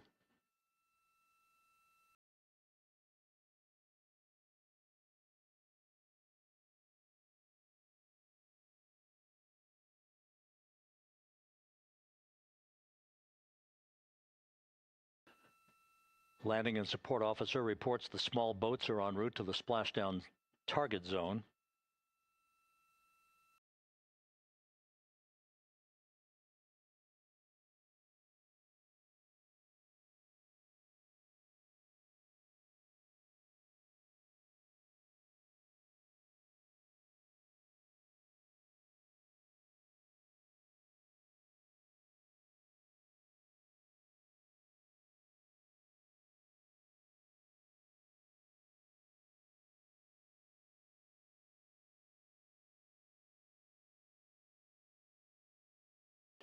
Passing through 150,000 feet, our trajectory is perfect. We're getting intermittent views of integrity. Still waiting to establish voice communication.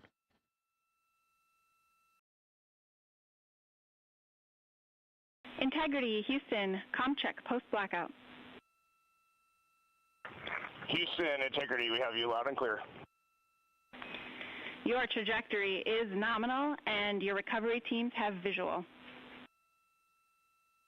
Guidance looks good. No action for the enabled internal camera controller fail.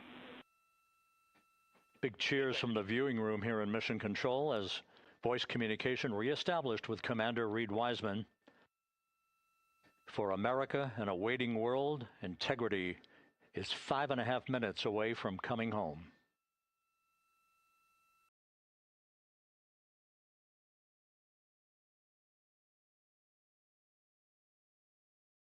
Passing 100,000 feet now. Range to splashdown 19 nautical miles.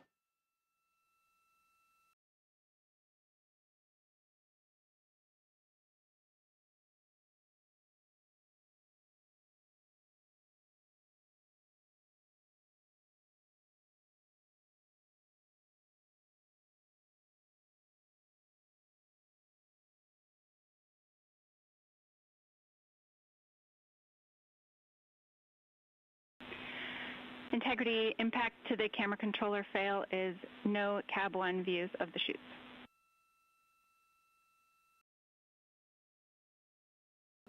Integrity. We're processing good data through the GPS system. A good view of Integrity, time to splashdown 4.5 minutes.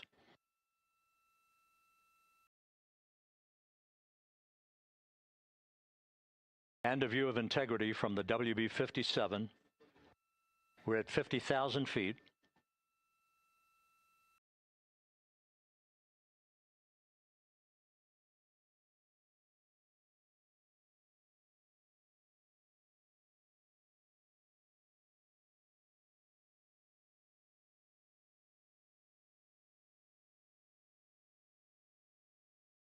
The pyros are armed for forward bay cover jettison.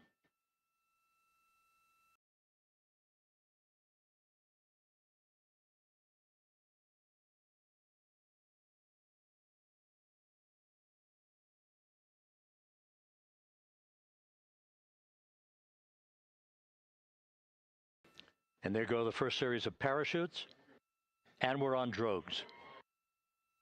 And Houston, we're visual 2 drogues out the window. 2 good drogue chutes. Next up. We copy, we see them. Next up, the deployment of pilot parachutes that will pull the main chutes out. Time to splash down 3 minutes and 10 seconds.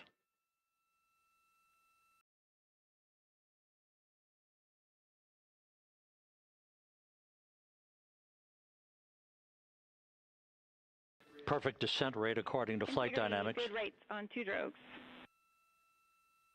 We see the same on board.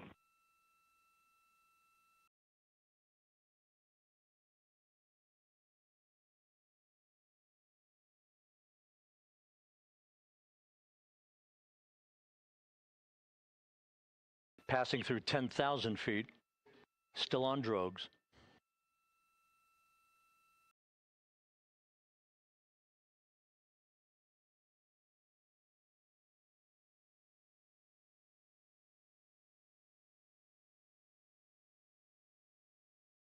Main chute deploy. We're at 5,000 feet.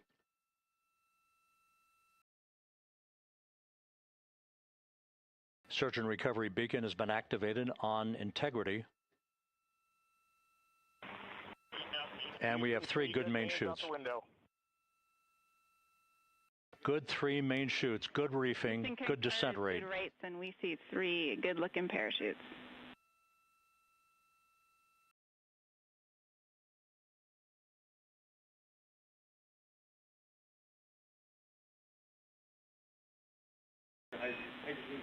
Integrity. Cabin pressure indicates no need for hydrazine checks.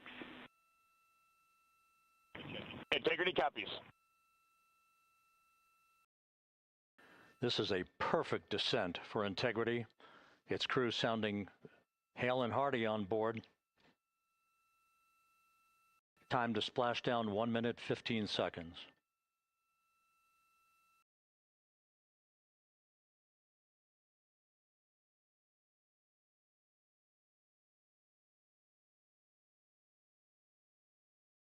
Integrity about to complete a journey spanning 694,481 miles from its launch from the Kennedy Space Center back on April 1st, and a trip around the moon.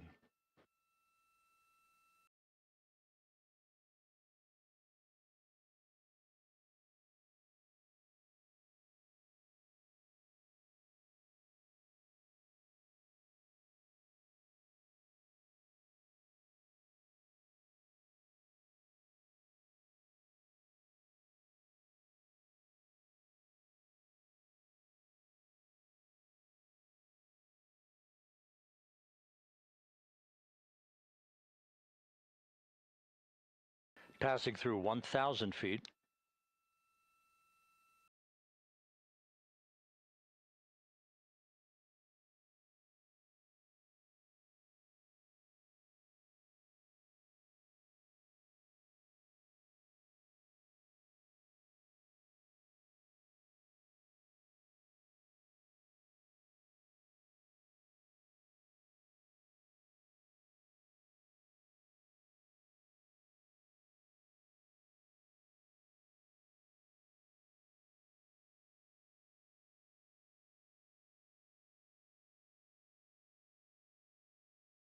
Houston Integrity, splashdown, sending post-landing command now.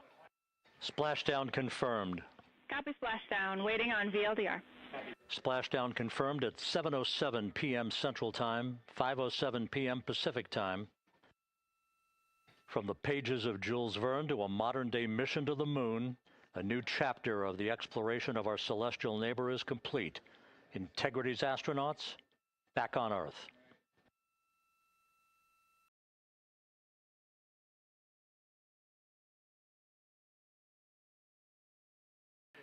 And the landing and support officer reports the vehicle is stable 1. We still will be deploying the crew module uprighting system to maintain that orientation. A perfect bullseye splashdown for Integrity and its 4 astronauts.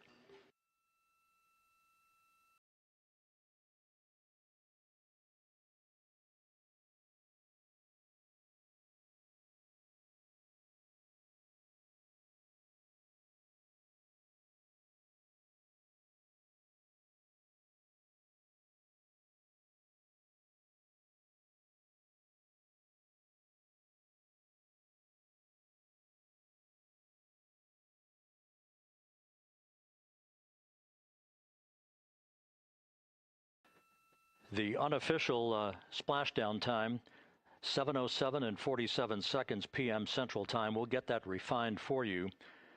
That would put the end of the mission at a mission elapsed time of 9 days, 1 hour, 31 minutes, 35 seconds.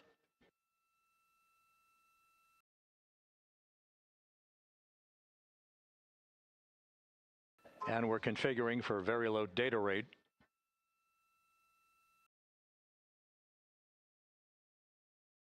Once again, splashdown occurring in the Pacific, southwest of San Diego at 7:07 and 47 seconds p.m. Integrity Houston, comm check on VLDR.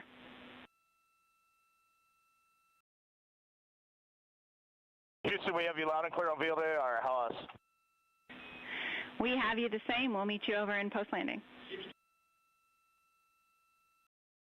Perfect communications established. A journey. We are stable 1, 4 green crew members. Houston copies all. Reed Wiseman reporting 4 green crew members. That is not their complexion. That is the fact that they're in great condition. That's what that means. So stable 1, upright. The crew module uprighting system is being deployed. The 5 airbags being inflated through helium to maintain the upright configuration for the vehicle. This was a textbook entry and a textbook touchdown for Integrity. Reed Wiseman, Victor Glover, Christina Cook, and Jeremy Hansen back on Earth after a journey around the moon.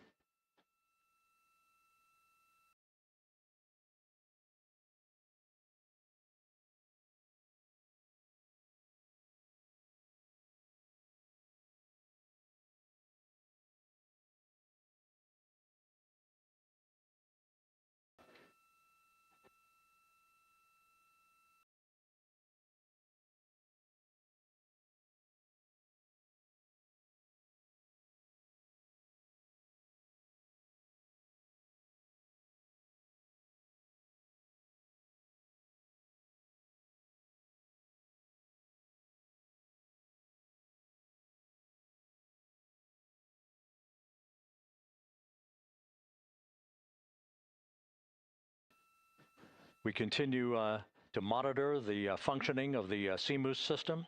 The airbags are being inflated to maintain a stable 1 or upright configuration. And there's a good view from one of the naval helicopters hovering overhead. Reed Wiseman reporting 4 green crew members, meaning they're all in excellent shape.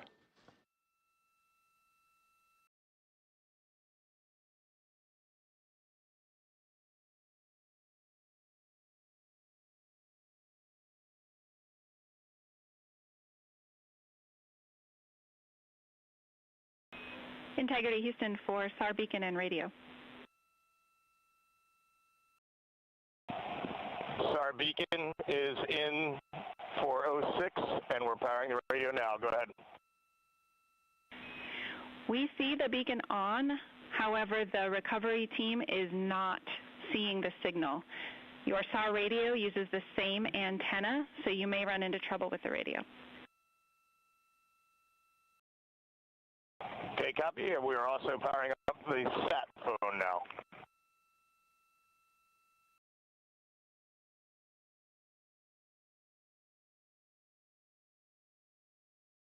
So Integrity is in great shape, and as the crew continues its post-splashdown timelined activities on board, Reed Wiseman once again reporting that all 4 crew members are in excellent shape. And we have 5 inflated airbags to maintain an upright configuration so that the recovery team can now begin a slow approach to the vehicle. Meanwhile, here in the flight control room, Entry Flight Director Rick Henfling is polling his team of flight controllers for the start of powering down the vehicle after a thorough systems check. We have no toxic gases to be concerned about, so the recovery personnel can approach the vehicle, but not until we have powered down the spacecraft. That's expected to take a few more minutes.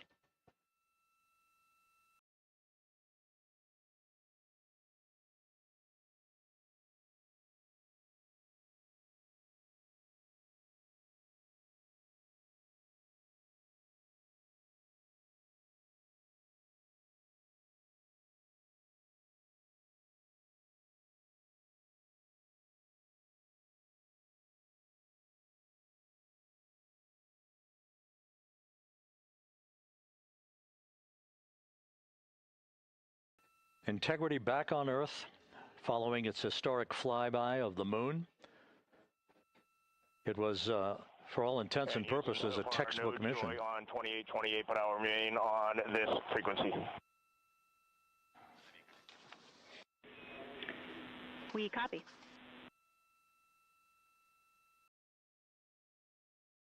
Reed Wiseman indicating some trouble with the SARSAT phone on board, but that's not an issue. What is more important is that the vehicle is solid.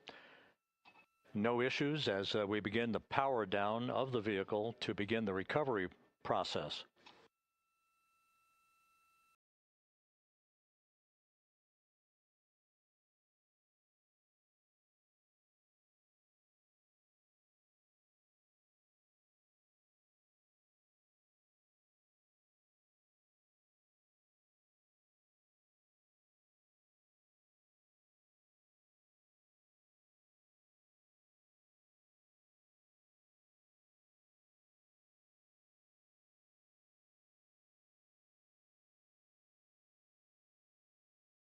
The propulsion officer here in Mission Control reports that we have safed the prop system on integrity.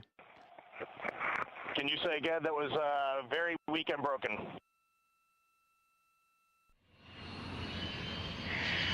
Integrity, Houston did not call.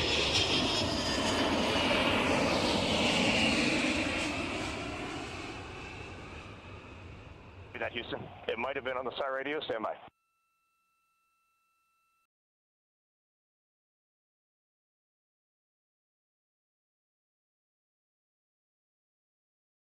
All of the milestones were executed in perfect fashion. Integrity entering the Earth's atmosphere right on time,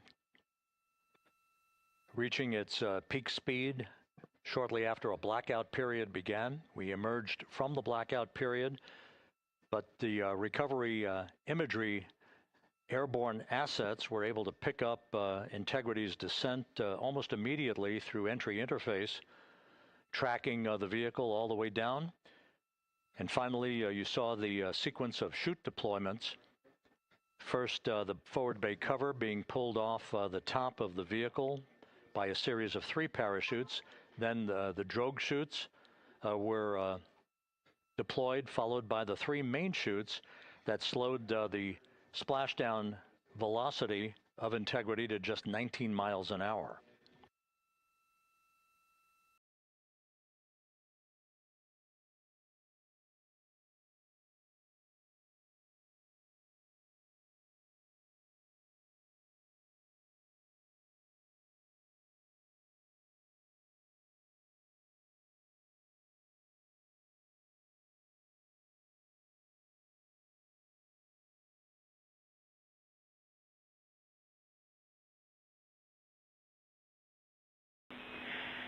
Integrity, Houston, with no joy on SAR and SAT phone, we'd like you to command an additional 15 minutes for a total of 30-minute power down delay.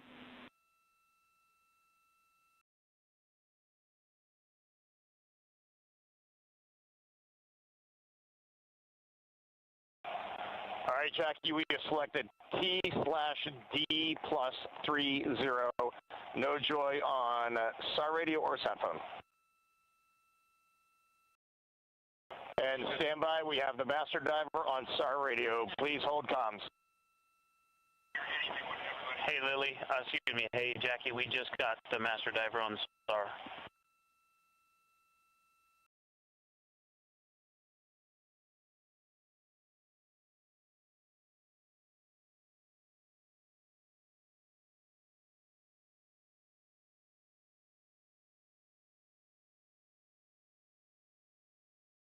A good view of one of the fast boats. Integrity, Houston, if you are happy with your comm with master diver, you can go back to the 15-minute power down.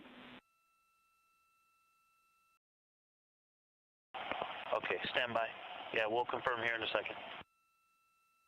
The crew on board Integrity coordinating with the flight control team in Houston here in Mission Control on the timing of the power down of the vehicle, which will be the precursor to the recovery teams approaching the spacecraft. There are no issues with integrity. We've had a bit of broken capability in establishing a SARSAT or satellite phone communications capability between the crew on board Integrity and the recovery team. That will get sorted out here shortly. There's plenty of cooling on board Integrity, so there's no rush to begin the power down. To call you on the sat phone and not getting an answer there either. Concur. We haven't had anything come through.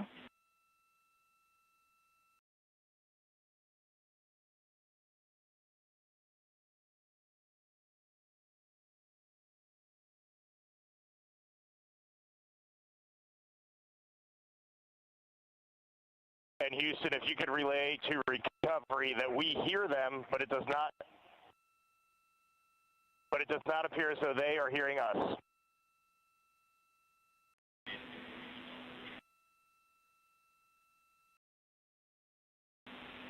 Houston copies, and Reed, just to confirm, you are pushing the PTT on the radio.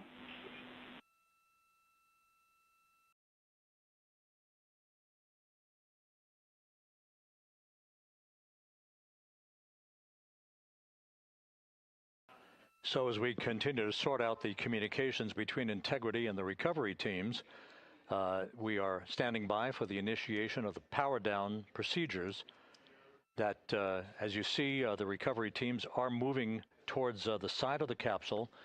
The next major event will be the erection of that large inflatable raft called the front porch. That will be the port of call for the crew as they're being extracted one by one from the vehicle.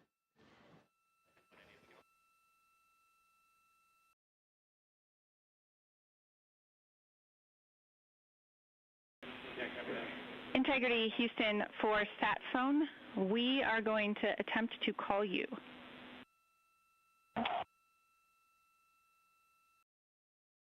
Good idea, standing by. And Jackie, yes, we are pushing the push to talk, the two buttons on the left side of the radio below the up-down arrows. We are utilizing them. I'm rebooting the radio to see if we get good comms. Okay, we copy all, and just to confirm, you are seeing that you are touchdown plus 3030 for power, correct? That's affirmative.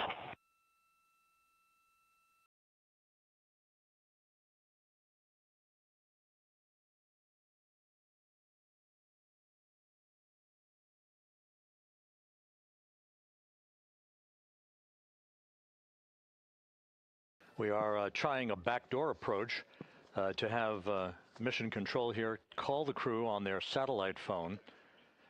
This is all part of the coordination for the power down of the vehicle that will initiate the actual recovery operation. The first boats with the Navy divers on board are standing by, waiting to close in on Integrity to begin the process of erecting the large inflatable raft that's called the front porch that will be where the astronauts are extracted from so that they can have a few minutes to get their land legs back before they're hoisted aboard the Navy helicopters for the flight back to the deck of the USS John P. Murtha. Cannot reply.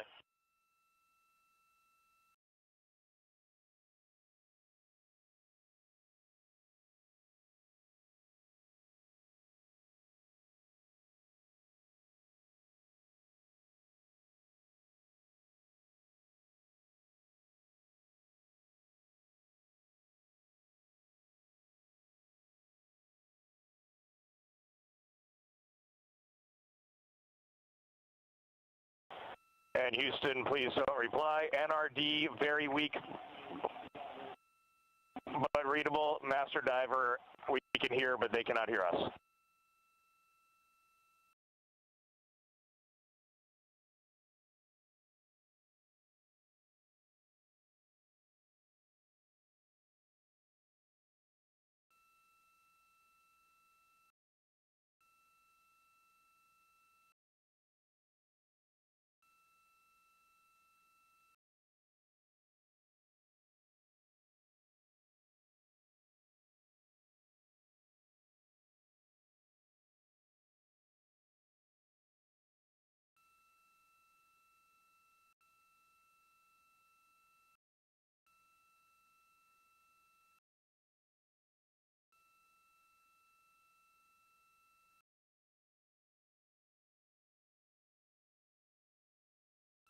And Houston on OE1, is there any chance to tie us into NRD?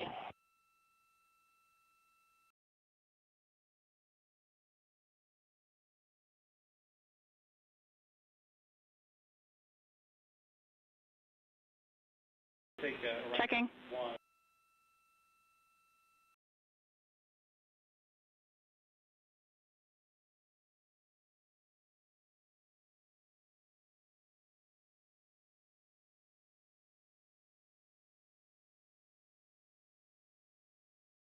This is Mission Control, Houston. While we stand by for the establishment of communications between Integrity and the recovery team that is basically standing by very close to the spacecraft, we're going to go to the deck of the USS John P. Murtha, where Megan Cruz is standing by with Administrator Jared Isaacman.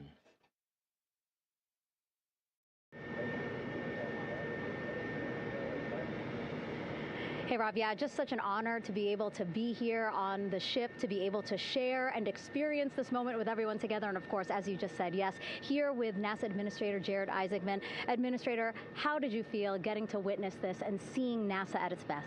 Oh, I mean, I'm honestly, I'm still at a loss for words. I mean, you know, like the childhood Jared right now can't believe what I just saw. I mean, almost been waiting my whole lifetime to see this, and then it's NASA Administrator. I just couldn't be more proud of the entire workforce, the years, the effort, the late nights, all the hard work from across the country that contributed to this incredible moment right now. And yeah, incredibly grateful too for our teams here on the John P. Murtha right now. Yeah, look at them behind us here. We got everybody. Hey, what do you guys think? We just brought some astronauts back from the moon, huh? Unbelievable. Thank you. Yeah, so grateful to the Navy, the sailors that are here, the NASA teams. I mean, this is a joint effort that's on their way right now. These recovery forces are getting out to our Orion spacecraft, to Integrity, to get our astronauts back on the ship safely. Yeah, and this is not just an accomplishment for NASA. This is an accomplishment for humanity. Again, a historic mission to the moon and back. How does this make you feel, and what do you hope people take away from this?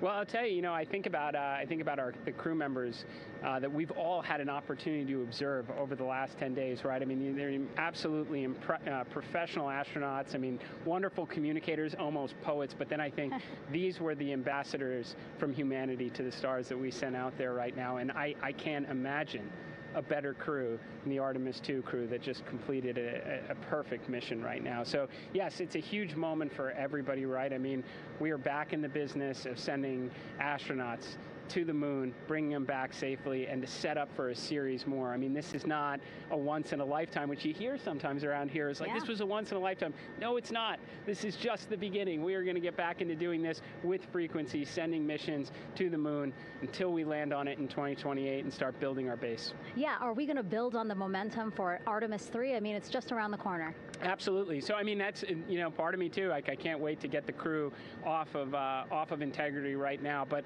also getting Integrity back on this ship so we can start taking a look at it, because all that data is so precious to us right now. I mean, we are going to definitely want to take a good look at the thermal protection system. We're going to want to download all the data they couldn't transmit back to us and use that to inform Artemis 3. But we're already making progress, right? You had SRB segments already showing up at KSC. Core stage for Artemis 3 is rolling out on April 20th. We're getting Mobile Launcher 1 back in vehicle assembly building. So yes, there is a lot to celebrate right now on a mission well accomplished for Artemis 2, and at the same time, we got to start getting ready for 3. Amazing. And last question, you know, for people who joined us for all 10 days to see what we can accomplish together with our international partners, what do you think about the fact that we're going to keep doing this more and more and more?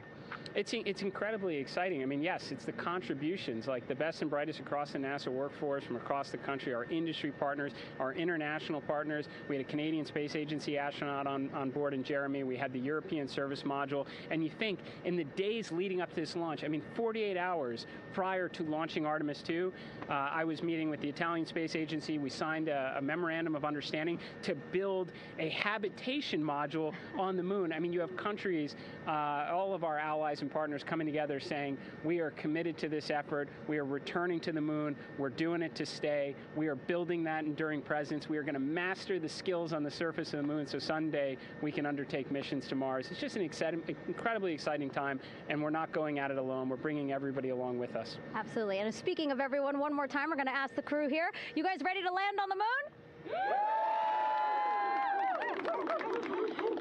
Awesome. I love that. Okay, well, thank you so much, Administrator. Appreciate you being here. We're, of course, going to stay on to watch the crew get extracted from Orion, so stay tuned, and we'll see you back here shortly.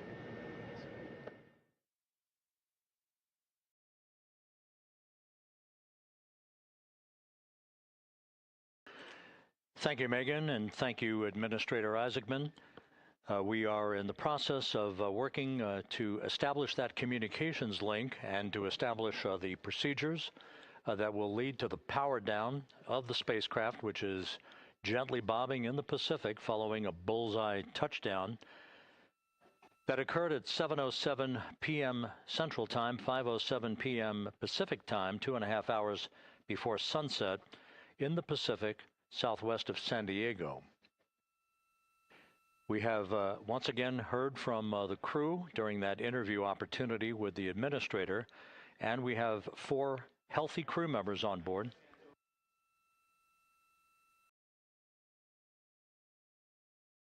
We now have confirmation that the vehicle has been powered down as per the procedures. So we have vehicle powered down, and the flight control team here in Houston, Flight Director Rick Henfling, has handed over mission authority to the Exploration Ground Systems team out in the Pacific. Now, we will physically not get off console with this team until the crew has been extracted into the front porch, that inflatable raft that will be erected along the side hatch of Integrity. So we're standing by for that in the next step in the recovery procedures. But everything is in great shape, and we have 4 healthy crew members on board the vehicle.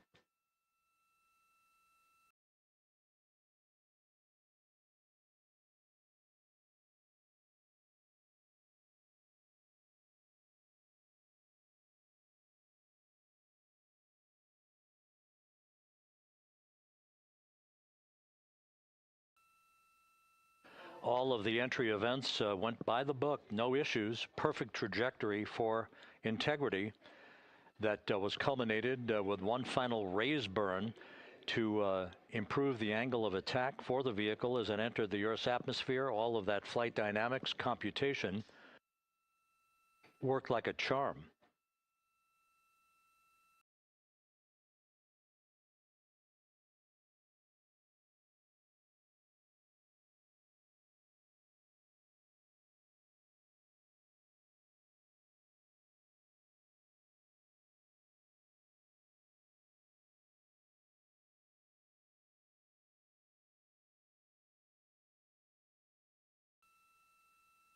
So we are standing by for the recovery team to approach Integrity and begin the process of erecting that inflatable raft called the front porch, which will see the crew members be extracted from the hatch of Orion into that inflatable raft before they're hoisted aboard 2 Navy helicopters in a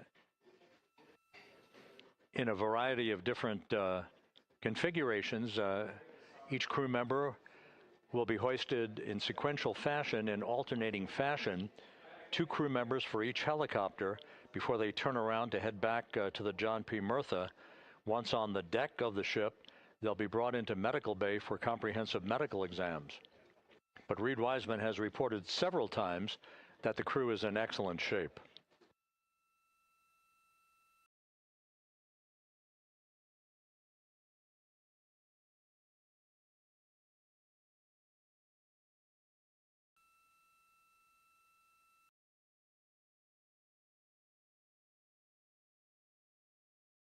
So just to recap, it has been some 26.5 minutes since the splashdown of Integrity in the Pacific.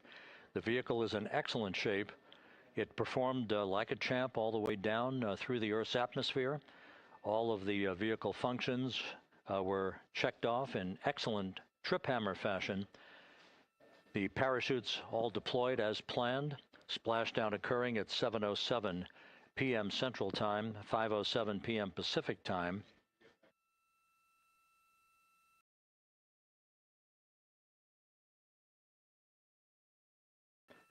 And after a bit of a tussle to try to establish a communications link with the recovery team, we were finally able to run through the procedures for the powering down of the vehicle.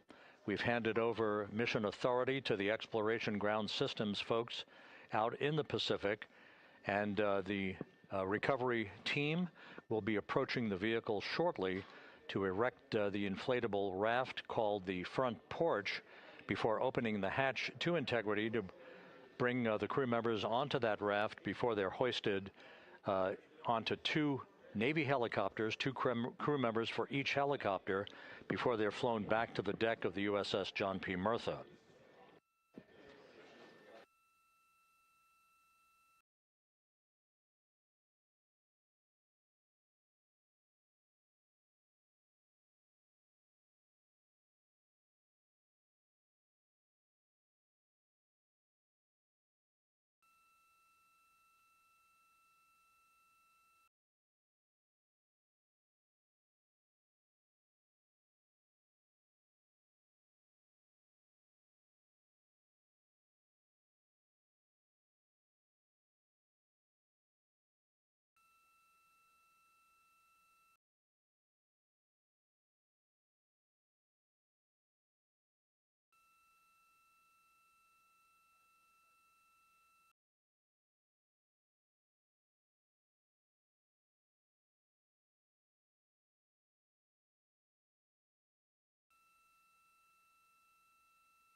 This is Mission Control Houston.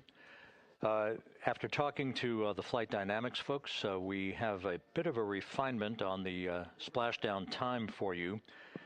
Their computation shows a splashdown time of 7:07 and 27 seconds p.m. Central Time, 7:07 and 27 seconds p.m. Central Time.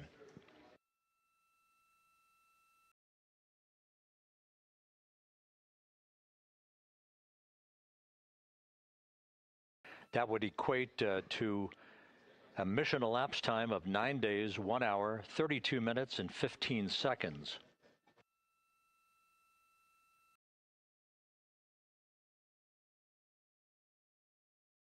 Once again, from Flight Dynamics, a splashdown time of 7:07 and 27 seconds p.m. Central Time.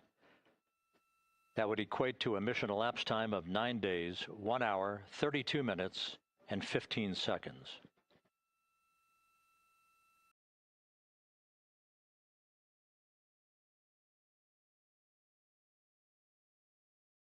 Reports from the Pacific indicate that the recovery team, in communications with the crew aboard Integrity, that the crew remains in excellent shape as they await the approach of the team for a final hazard gas evaluation before they move to the side of the vehicle to erect the inflatable life raft called the front porch.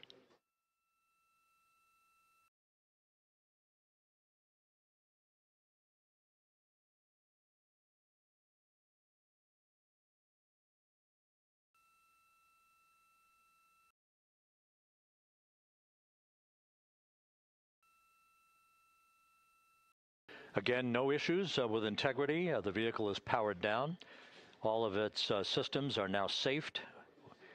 We have handed over mission authority to the Exploration Ground Systems folks in the Pacific, but we will not stand down and have the entry flight control team depart its positions until that inflatable raft, the front porch, is erected, the hatch open, and the crew having exited the vehicle. So that's the next step in the recovery process that will lead to the hoisting of the crew members. For 2 crew members for each helicopter, they'll be hoisted to a pair of Navy helicopters that will then fly a short distance back to the USS John P. Murtha. What you're looking at is one of the fast boats circling the vehicle to make a hazard assessment.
This is Mission Control Houston. Once again, you're watching the initiation of the recovery of the Artemis crew aboard Integrity. All of the Navy divers and the fast boats are now approaching the spacecraft after conducting a hazard assessment. The vehicle has been powered down. Entry Flight Director Rick Henfling now waiting for the life raft, the front porch, to be erected along the side of the vehicle so that the hatch can be opened and the crew members extracted from Integrity, soon to be hoisted one by one into a pair of Navy helicopters for a short flight back to the deck of the USS John P. Murtha. If you missed it earlier, we talked to Flight Dynamics and received a more official touchdown time or splashdown time, as it were, of 7:07 and 27 seconds p.m. Central Time, 5:07 and 27 seconds p.m. Pacific Time. That would equate to a mission elapsed time of 9 days, 1 hour, 32 minutes, and 15 seconds.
Continuing to get excellent views from the imagery assets out at sea in the Pacific of integrity. We continue to get good reports from the landing and support officer, who's in contact with the recovery team, that the crew is in excellent shape, no issues.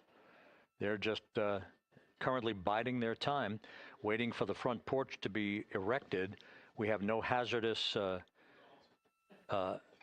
hazard gases and no hazardous situation with the vehicle. It performed perfectly all the way down from entry interface to its splashdown in the Pacific at 7:07 and 27 seconds p.m. Central Time. And as you can see, the first phalanx of recovery personnel now pulling up alongside of integrity.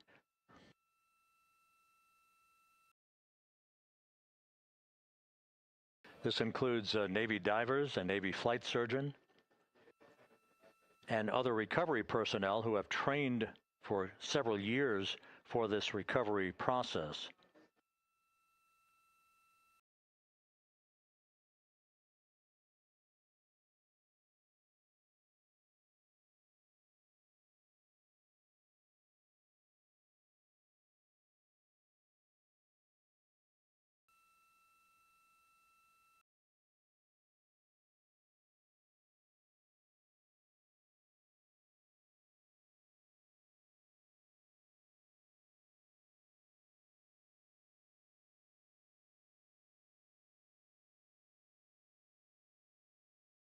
At this hour, some 41 minutes following splashdown, The vehicle has been powered down. There's no hazardous gas emanating from the vehicle. That's why the first team of recovery personnel has been able to pull alongside Integrity.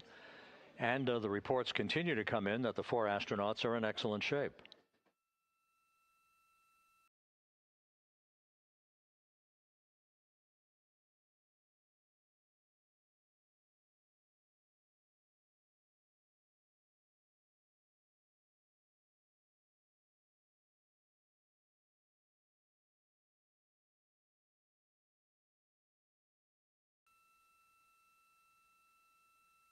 Yes.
This is Mission Control Houston, continuing to watch the initiation of the recovery of Integrity's astronauts. One by one, they'll be brought out of the spacecraft onto a large inflatable raft just a short time from now.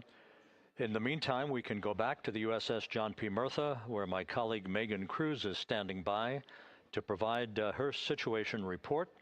Megan, can you hear us?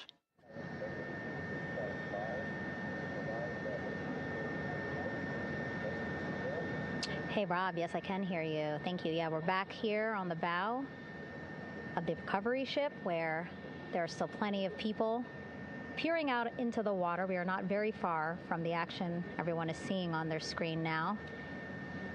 The Orion spacecraft, Integrity, in the ocean, surrounded by a number of recovery boats.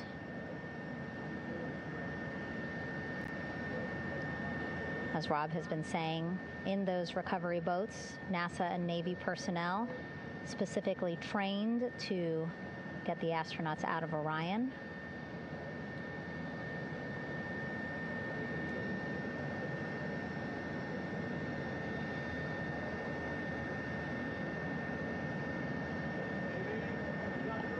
In some of our wide shots, you can probably see that there are 6 boats out in the water.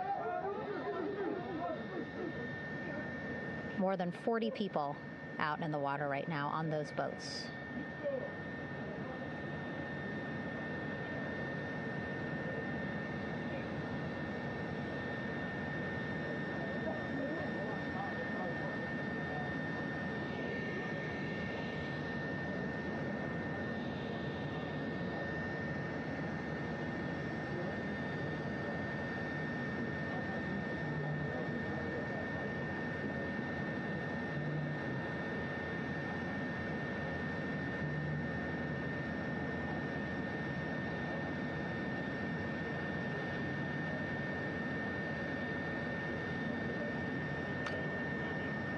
First order of business is to set up the front porch and the stabilization collar.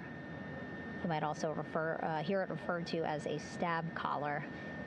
Basically just to make sure that Orion stays upright, doesn't sway in the water too much, again, to make it easier for recovery forces to get the astronauts out.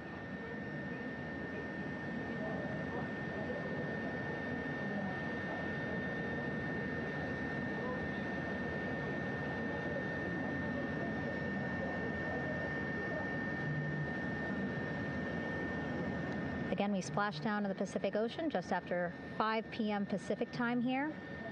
It's a requirement by NASA to be able to get the crew out of Orion within 2 hours of splashdown. So doing great on time so far. Plenty of time. No rush either.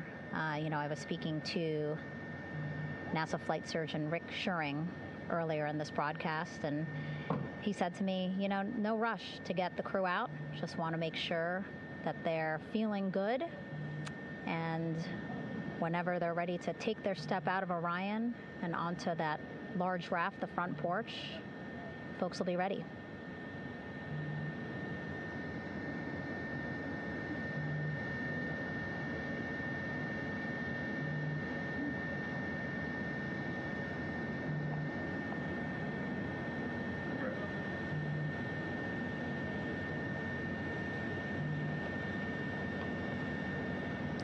And as there are mission audio loops in Mission Control in Houston, there is a mission audio loop here on the ship, and it was just reported out that the side hatch is open.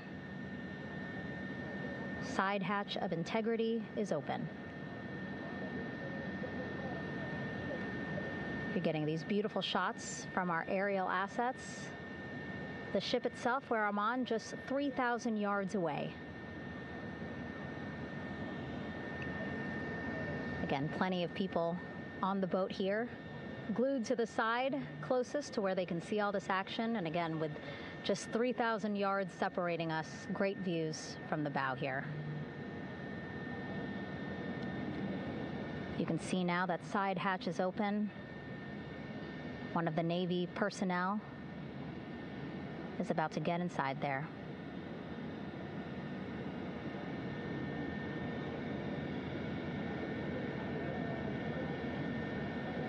In they go.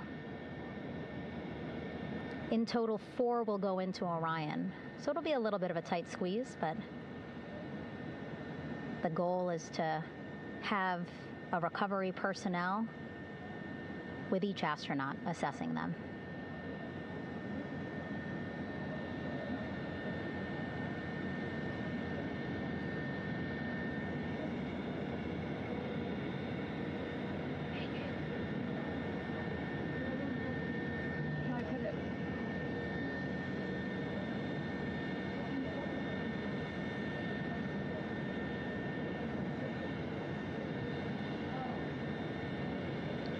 Boats getting closer now.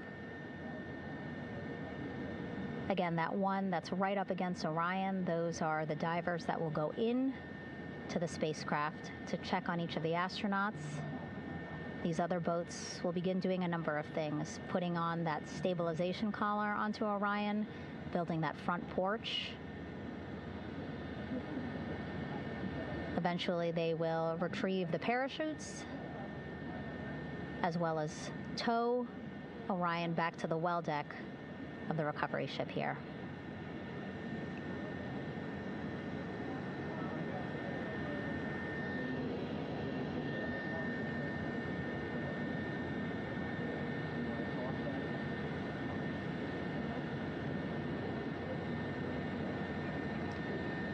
And so as we wait for the Navy and NASA personnel to get their assessment of the crew inside of Orion, why don't we toss it back to Rob for an update?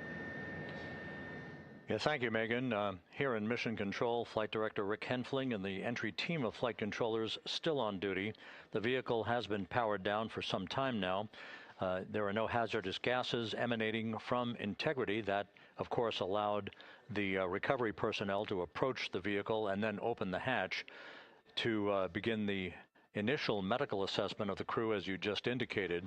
Now we're standing by for the erection of that inflatable raft, the front porch, alongside of the vehicle that will enable the crew to be extracted one by one onto the raft, have a moment or two to get their land legs back before they're hoisted into 2 hovering Navy helicopters, 2 crew members for each helicopter, for a short flight back to the deck of the USS John P. Murtha.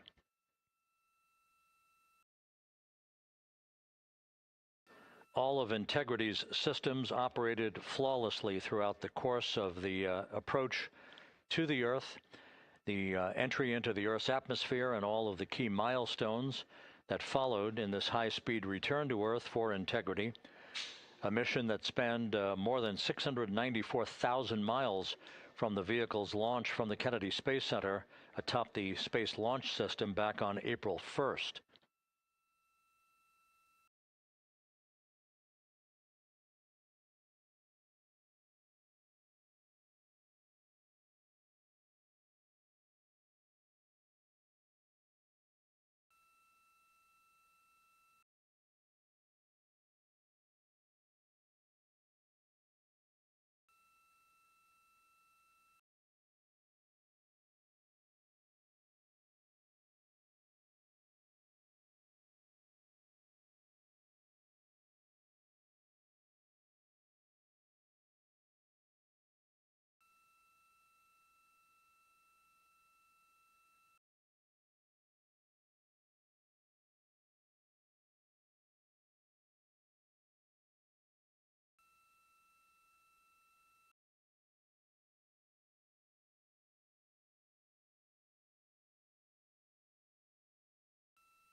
As we mentioned at the top of the broadcast, the last time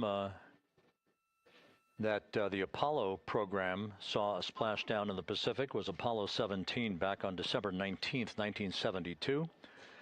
So for the first time in some 53 and a half years, we have reenacted that with the arrival of Integrity's astronauts as they flew around the moon in that historic lunar flyby that began with a trans-lunar injection burn that took them out of Earth orbit following 24 hours of a high Earth orbit trajectory.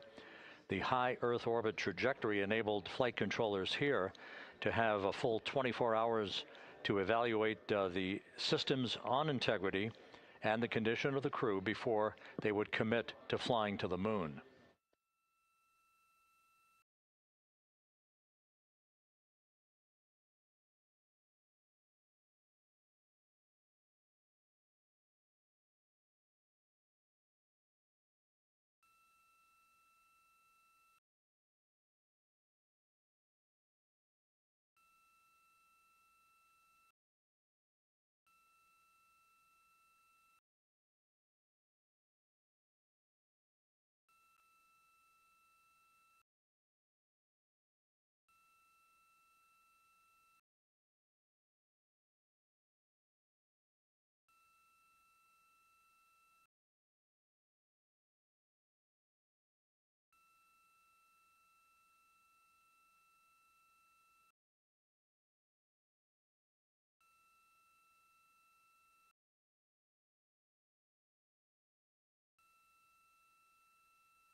With the side hatch of Orion having been opened to set the stage for the erection of the inflatable life raft, known as the front porch, to be erected alongside the spacecraft for the extraction of the crew. Let's play for you an interview that my colleague Megan Cruz conducted on the USS John P. Murtha with Navy diver First Class David McMahon that explains how this process is unfolding. Okay, Davey, so you and some of your team, one last look over of the stabilization collar, correct? Yes, ma'am. Okay, so what is this stabilization collar? This is what's going to stabilize the capsule out there in the ocean. We don't know how good the weather or the waves will be that day, so this will help prevent any unnecessary occurrences from happening, stabilizing the capsule and the astronauts inside. So basically this is a float that will go around Orion. I'm assuming that what they're doing right now, these are the lines that will attach the collar onto Orion? That is correct. And so what are they doing here? So we've got the lower line that will secure the inflation device before we inflate it. That gives us the go-ahead that it's secure in its space, and then we'll inflate it. And then once that is done, we'll undo all the carabiners and get this orange line on top tied in the same fashion. And then this will be secured to the capsule, and the astronauts can safely take their first steps out of the capsule onto the front porch. Okay, and how long will it take them to set up the stabilization collar? We should definitely be able to handle this in under 10 minutes. Okay, wow. And then you just mentioned the front porch. So basically after they set up this stabilization collar, then they set up what's called the front porch here. That's correct. Okay, and what's the front porch? Front porch is basically a bigger waiting room for the astronauts to sit in while we wait for the helicopters to show up and grab them. Okay, so the medical team that was inside with the crew, they're going to help them out and onto the front porch? That is correct. And then what happens here? We have higher trained medical personnel also on board the front porch that will give them lookovers and just make sure they're okay while we wait for the helicopters to show up. Okay. How does it feel, I mean, your team, you, to be part of a mission that's returning astronauts from the moon in more than 50 years? We all feel extremely honored to be a part of this, as well as a bigger mission for the Navy and joining up with NASA to do great things. Mm-hmm. And do you feel like you and your team are ready? Yes, very ready.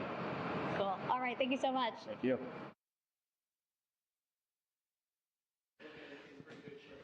Once again, operations are continuing out in the Pacific. We shortly should see that life raft, the front porch, erected alongside the side hatch of the vehicle.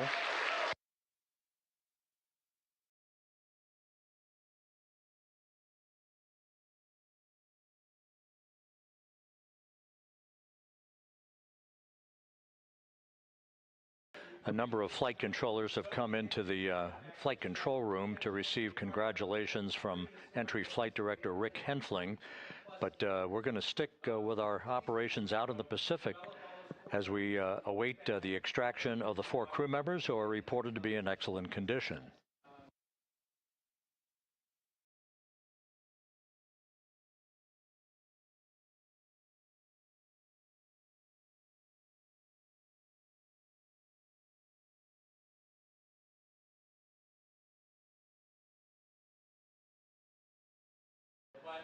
Again, while we stand by for that front porch to be erected alongside of the side hatch of the vehicle, let's go back to the USS John P. Murtha and Megan Cruz. Megan?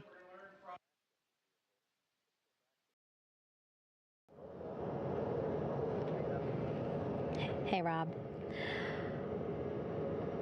Pausing now to listen to some internal audio loops. Again, the operations team here on the ship communicating with everyone out on the water. It seems like currents are hindering them a little bit from unfurling and inflating the stabilization collar as well as the front porch. But again, the requirement to get the crew out within 2 hours of splashdown, plenty of time. So no concerns just yet. But as calm as the water looks, yeah, it looks like it's hindering the teams just a tad.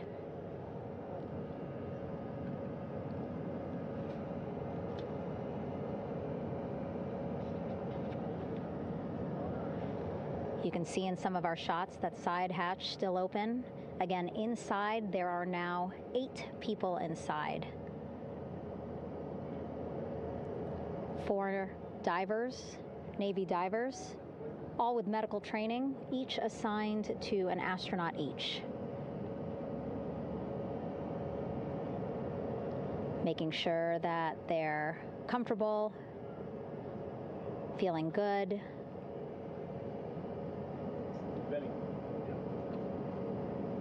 As you've heard us say in the broadcast, you know, they expect a little bit of discomfort. Again, these astronauts just traveled back to Earth at 25,000 miles an hour, a nearly 695,000-mile journey around the moon. If you think you get car sick.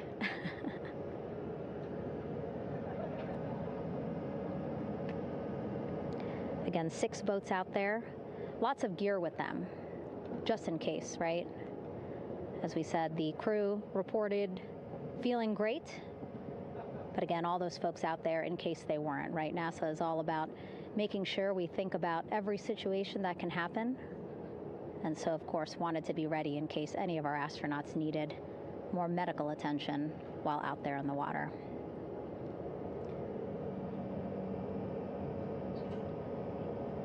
You see now teams, again, trying to set up the stabilization collar and front porch for the crew to get out of Orion. They need both, right? The stabilization collar will keep Orion from swaying as you see it is doing now.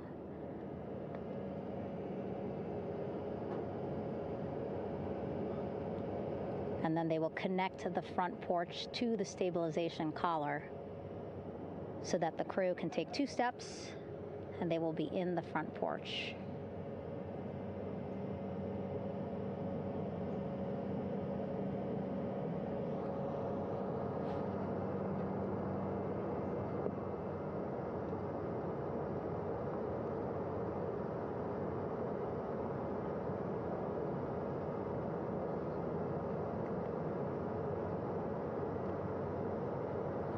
Not a lot of chatter on the mission audio loops. That's a good thing. Again, things proceeding pretty nominally, even if they're fighting some currents out there on the Pacific Ocean.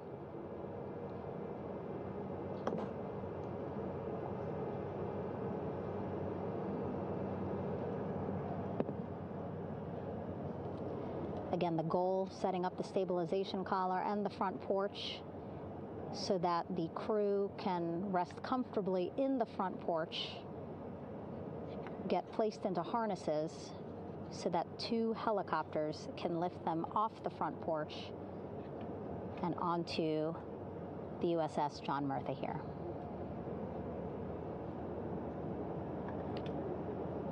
The helicopters are going to take turns picking up an astronaut. So again, Helo 1 and Helo 2.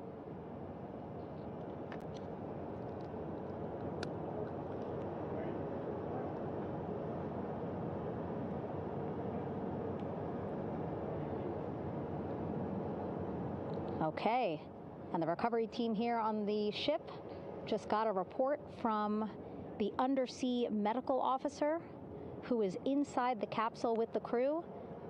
He is reporting all 4 members are green. All of our 4 astronauts, Reed, Victor, Christina, Jeremy, green, meaning they are feeling great, not the complexion of their skin. They are feeling great, happy to be home, and ready to be extracted as soon as possible.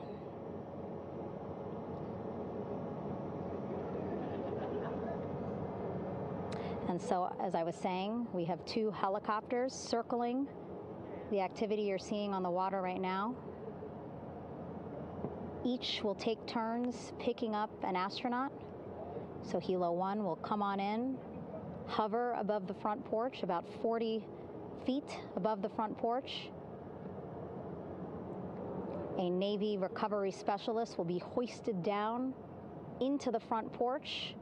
The restricted maneuvering doctrine is in effect. Will connect to the first astronaut, which we're expecting to be Christina. And then Helo 2 comes around, picks up Jeremy, while Helo 1 stays above head, and then Helo 1 will come back in for another astronaut, and then Helo 2 for the last astronaut, and then back to the flight deck here on the recovery ship.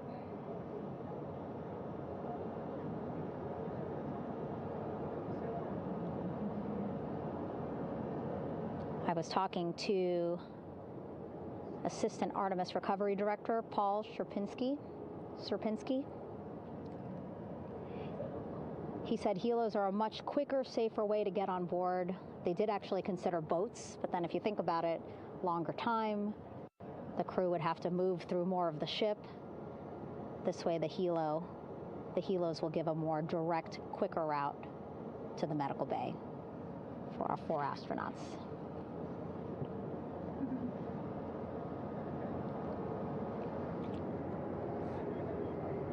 Beautiful shots from our aerial and imagery teams.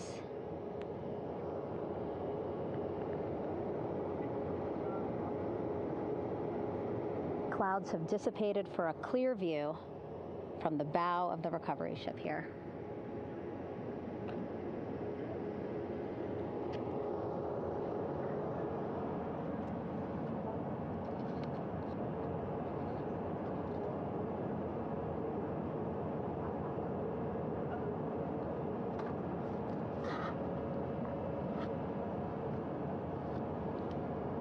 You can still see divers in the water there. Encircling Orion, that is that stabilization collar we've been telling you about. As you saw in that interview just a few minutes ago, they have to first connect it to Orion, and then once it's secured onto Orion, they can inflate it, and then they'll further secure it with other harnesses and lines.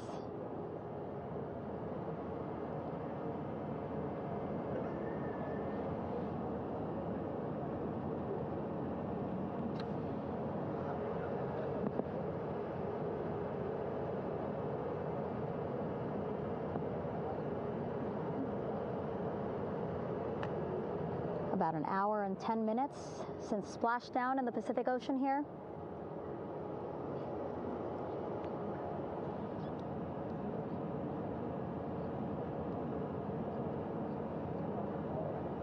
Reed, Victor, Christina, and Jeremy back home after a history-making mission to the moon and back.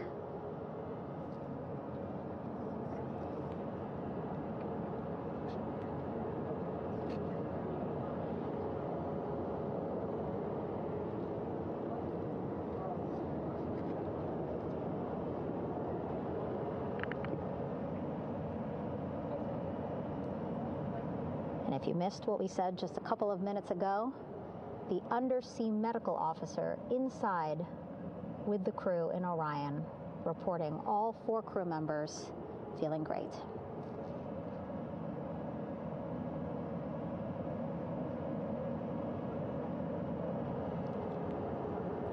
Progress being made there on the stabilization collar. It looks like they are beginning to inflate it.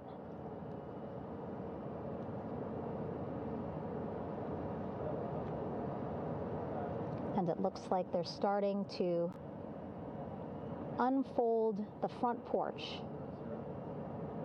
in order to get that into the water here shortly and inflate that as well.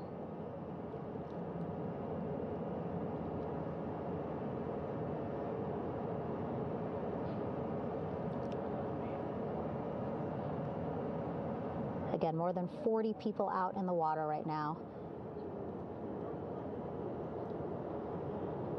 And those Navy and NASA personnel have been in the water for now about 4 hours.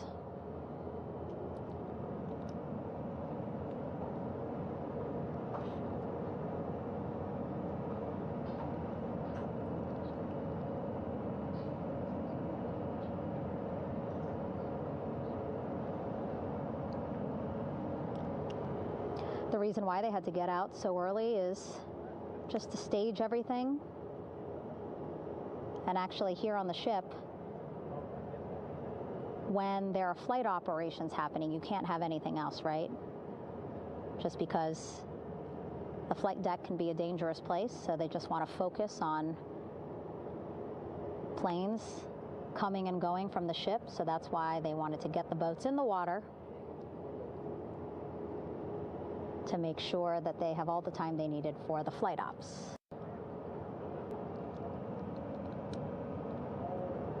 And then the same crew here out in the water, they will stay out in the water for a number of hours after we recover the crew and get them back on the ship, because then they have to recover Orion.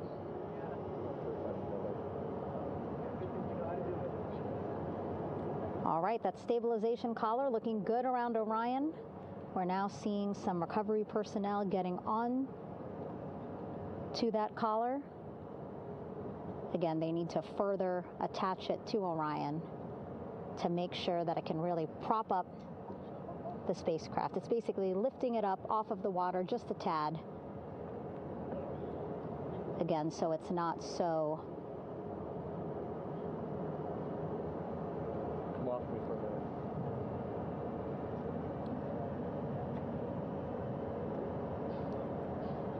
so it doesn't sway so much in the water there.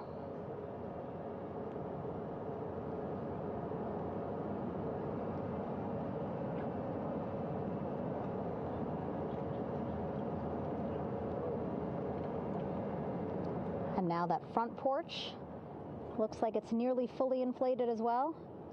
You can see a much larger surface area.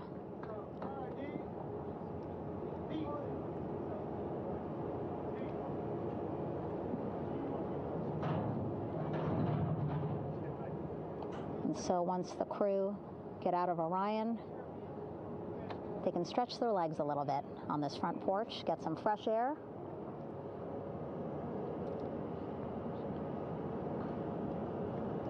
And enjoy this beautiful day here on their home planet.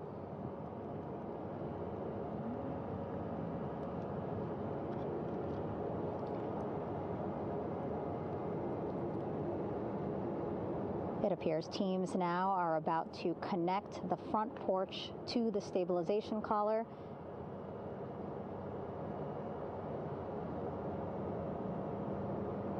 And at that point, when both are secure, we should soon see astronauts come out of Orion.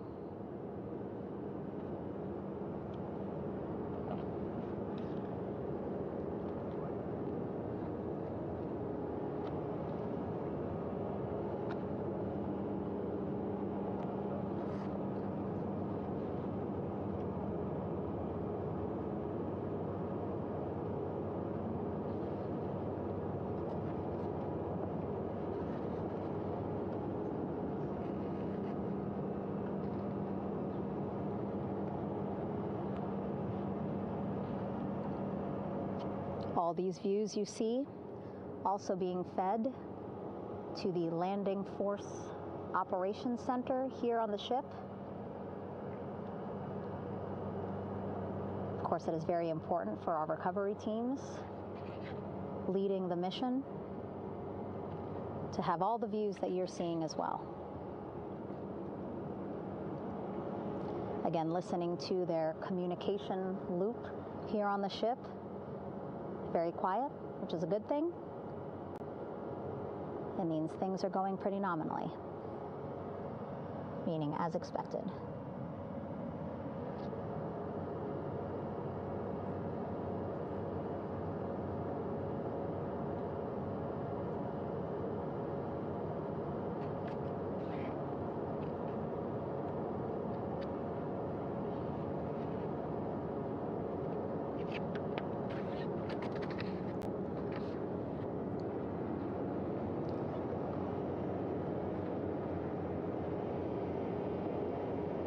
Again, all this activity happening just 3,000 yards away from the ship. So that means this will be a very quick flight back on the helicopters for the crew.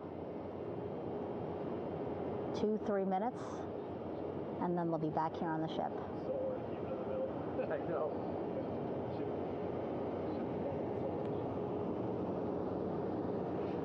Okay, saw a thumbs up from one of the personnel on the front porch. It looks like they are now getting ready to deploy what they call the Air Rescue Vest, ARV. And so this is the harness that each crew member will get into in order to be hoisted into the helicopters. Again, those helicopters hovering just about 40 feet above the front porch when they're ready to pick up each crew member.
This is Mission Control Houston. Behind me, a fairly raucous scene as hundreds of flight controllers have poured into the flight control room here. This is reminiscent of the scene after the final shuttle mission of STS-135, although that was the end of a program. This is only the beginning of a program with the textbook splashdown of Integrity and its 4 astronauts. We're standing by for the crew to be extracted from the spacecraft. Entry Flight Director Rick Henfling invited all of these flight controllers who have contributed to this mission to enter the flight control room to have an opportunity to receive well wishes and to share the mutual glow that exists in the wake of a textbook mission for Integrity. On the front screen here in Mission Control, a sign that says "Welcome Home, Integrity," taking humanity back to the moon, going further, and returning safely to Earth. So all of that jubilation, part of the post-splashdown activities, even as we await the crew being extracted from the vehicle to be hoisted onto Navy helicopters for the trip back to the USS John P. Murtha.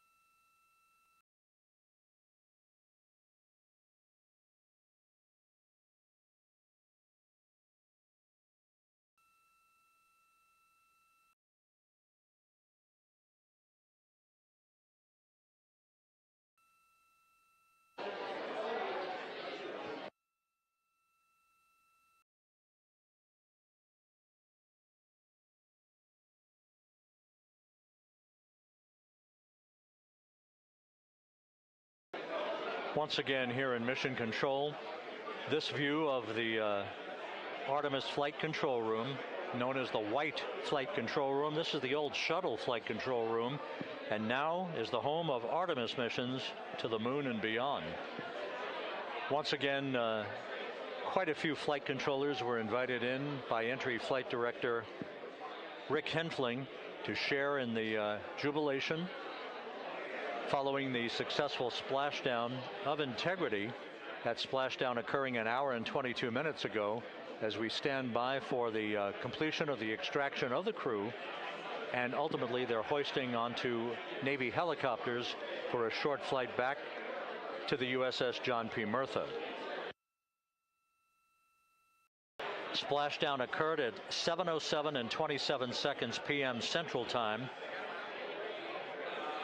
I had an opportunity to talk to the head of flight dynamics, Jeff Birch, a moment or two ago. He said the trajectory of Integrity coming through the Earth's atmosphere was so precise, they've never seen anything line up on a ground track like today's entry by Integrity for its splashdown southwest of San Diego.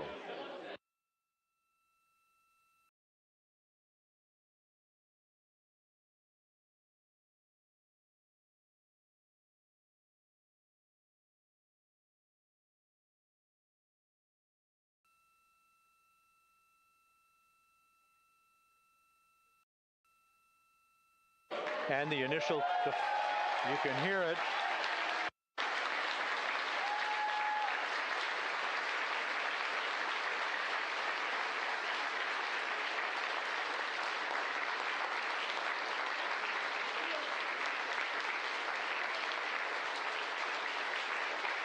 Jubilation here in the flight control room. The first crew member is out of Integrity.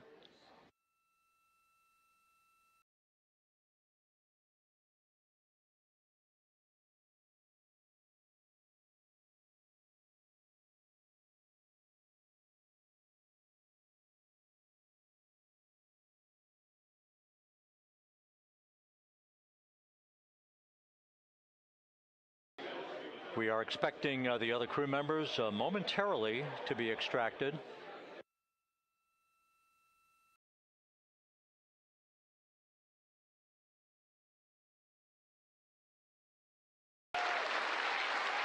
We now have 2 crew members out.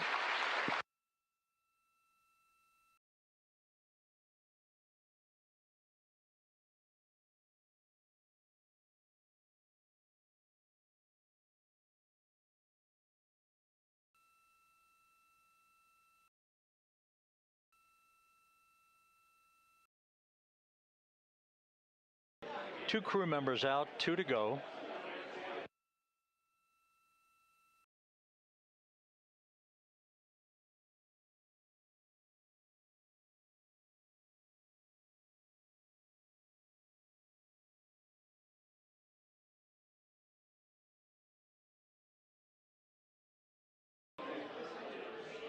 We're about 1 hour from sunset out in the Pacific. Everything continues to go well.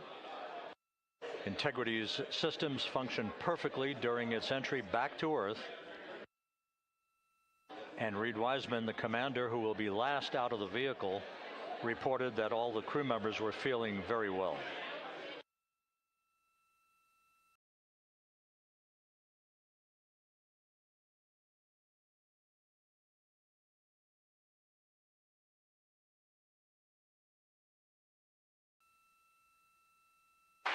Crew member number 3 now out.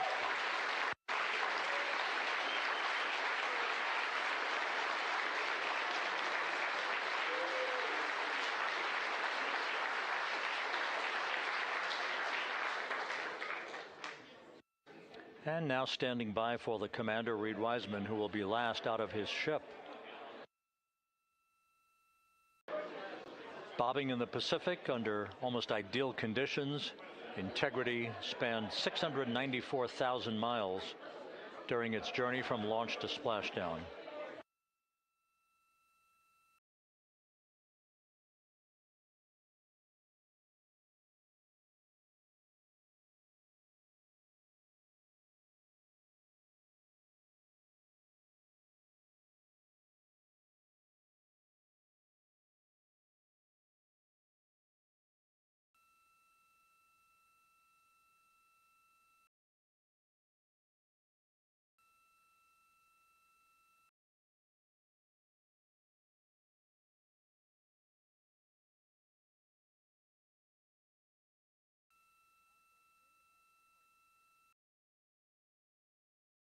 And we now have Reed Wiseman out of the vehicle, all 4 crew members now out of Integrity.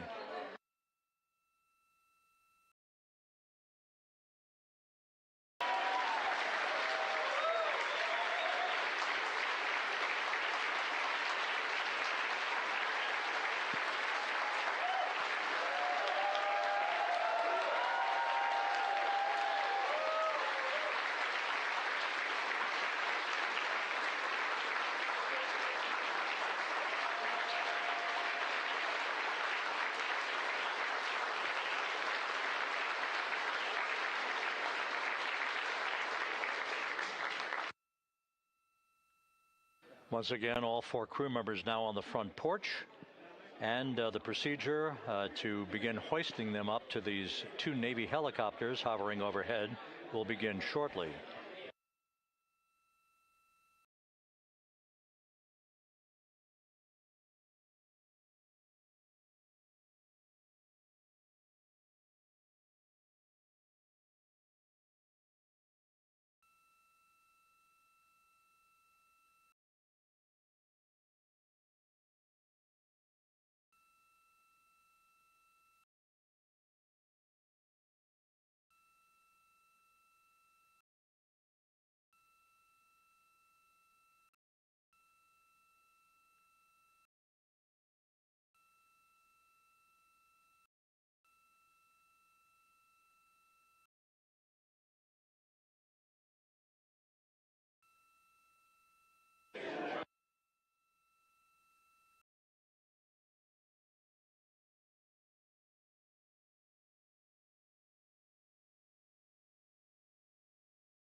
This is Mission Control Houston. The mission is over, but the melody lingers on as jubilation continues here in the flight control room. We should be expecting NASA's Associate Administrator, Amit Kshatriya, to be joining us shortly for a short interview while the recovery operations continue out in the Pacific. So we'll stand by for that. And then we'll turn it back over to Megan Cruz aboard the USS John P. Murtha.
This is Mission Control Houston here in the Artemis flight control room.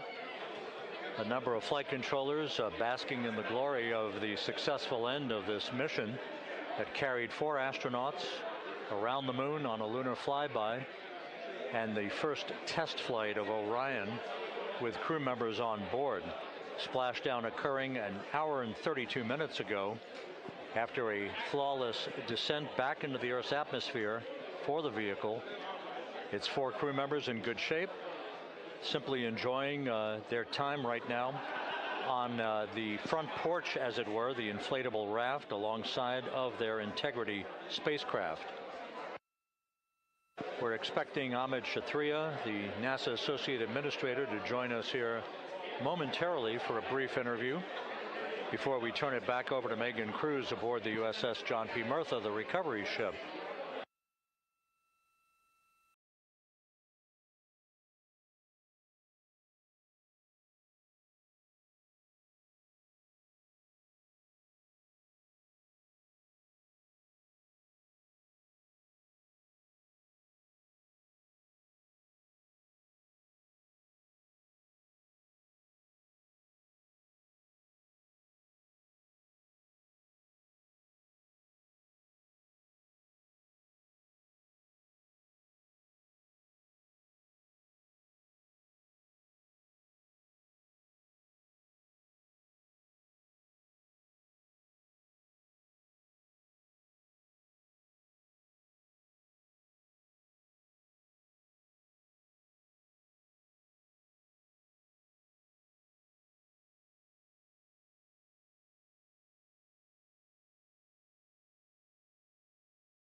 This is Mission Control Houston.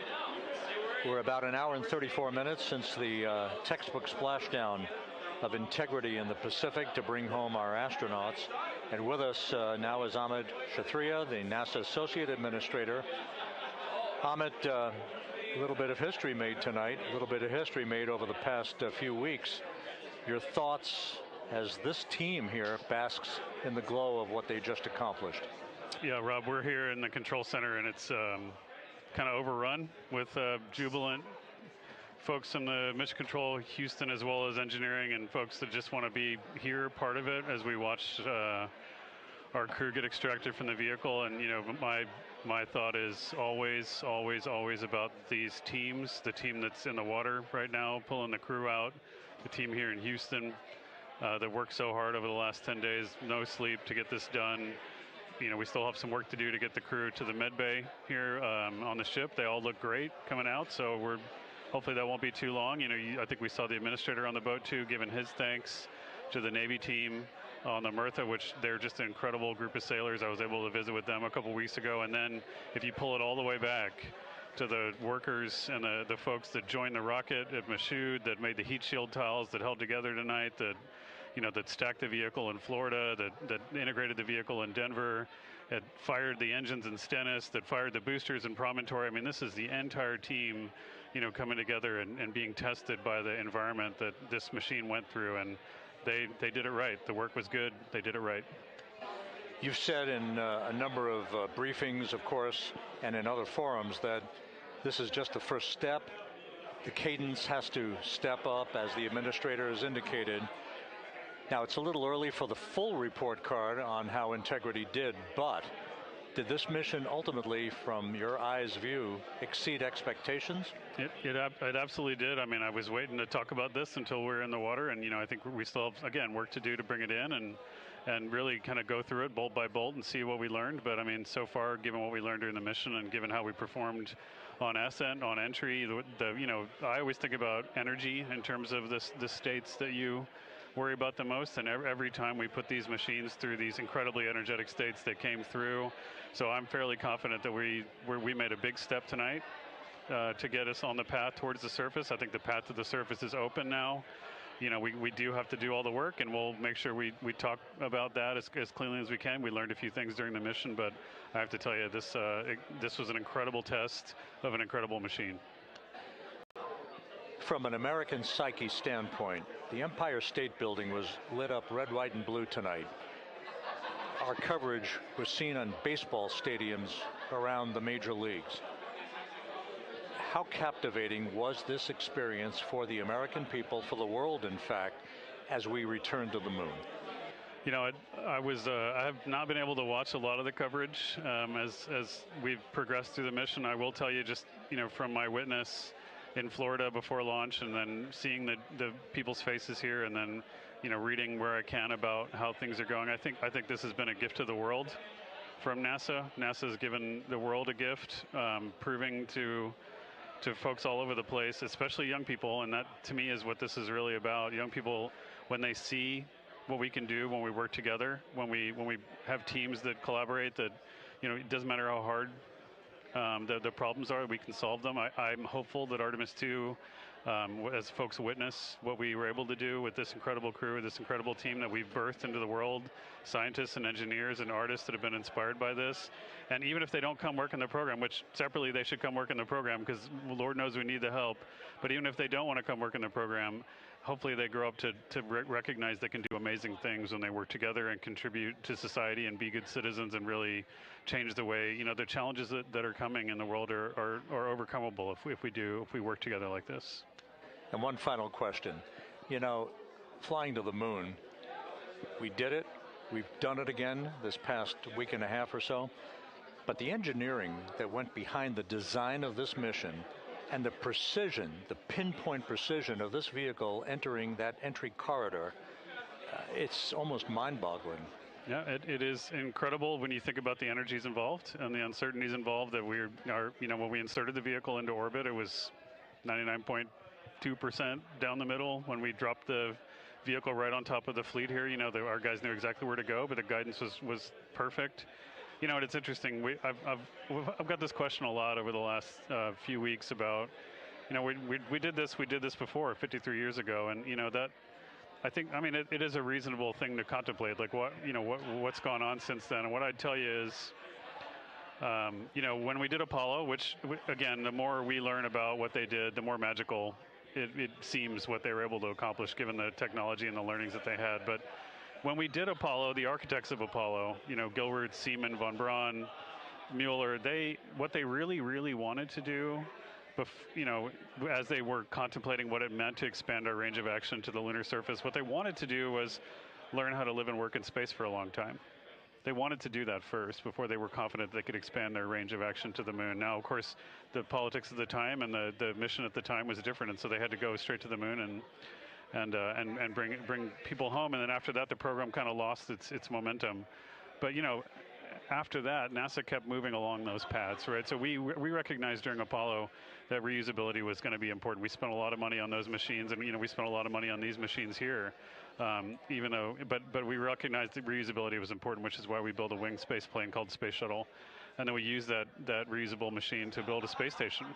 And we learned for 25 years how to live and work in space, and have been able to develop technologies that can enable exploration. So really, what I think is now, 53 years later, we're at the point where the architects of Apollo would have been pleased that we're now ready to actually go back to the moon and go back to stay, because we've learned all the things we needed to learn. There's a lot of people pleased here tonight, and we really thank you for joining us. Amit Kshatriya, NASA's Associate Administrator, as we begin to hoist the crew onto the helicopters to head back to the recovery ship. Thank you very much. Thank you, congratulations, Amit.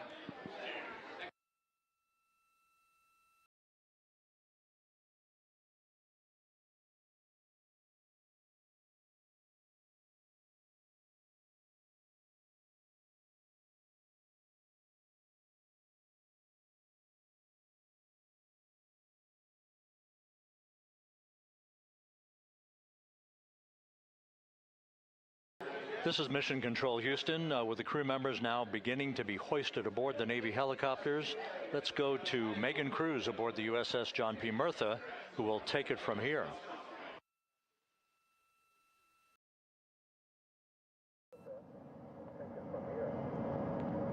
Hey, Rob. Yeah, back on the bow of the ship here, we are seeing the helicopters circling Orion. The first one there, having just completed picking up the first astronaut. Helo 2 now, hovering just 40 feet above the front porch, lowering a recovery specialist out of the helicopter. That person will touch down in the front porch just there.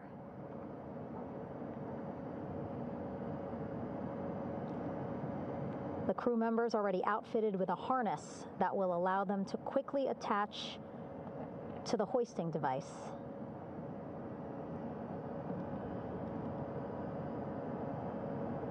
Look at the power of those blades throwing water out at the center there, the front porch, with now 3 astronauts and the recovery specialists. Again, crews already outfitted with a harness vest. And here we go. Second astronaut now off the front porch, getting hoisted into the second helicopter.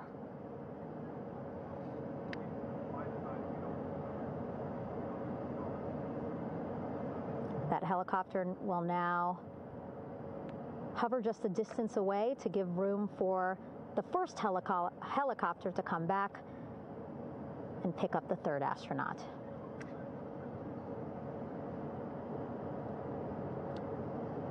As we wait for that helicopter to come back, make its way back around, just want to mention that the President of the United States called our NASA administrator today while he was on the ship, just minutes after we interviewed him live on our coverage, and congratulated him and NASA on this history-making moment tonight. Helicopter 1 again hovering 40 feet over the front porch. We will soon see another recovery specialist getting lowered onto the front porch.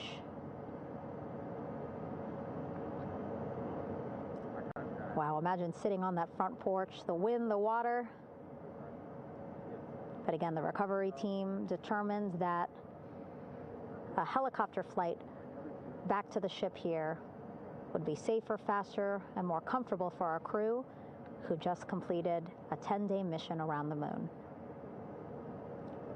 Third astronaut in the air, getting hoisted quickly back into the first helicopter now.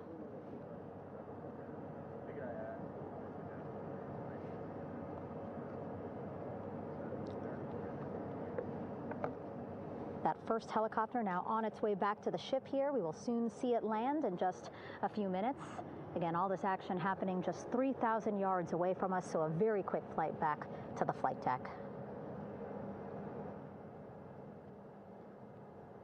And now the only person left on the front porch, Commander Reed Wiseman. That second helicopter now making its way back over to the front porch. Here it comes.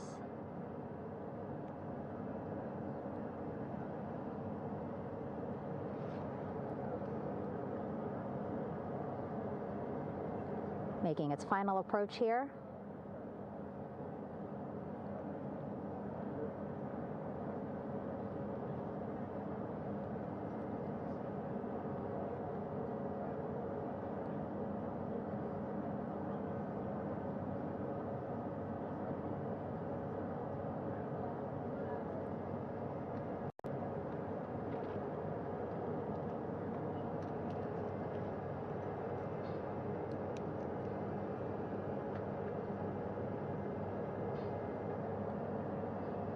The last astronaut, Commander Reed Wiseman, now off the front porch and almost into the second helicopter. Both now on their way back to the ship where we are, the USS John P. Murtha, just west of San Diego in the Pacific Ocean.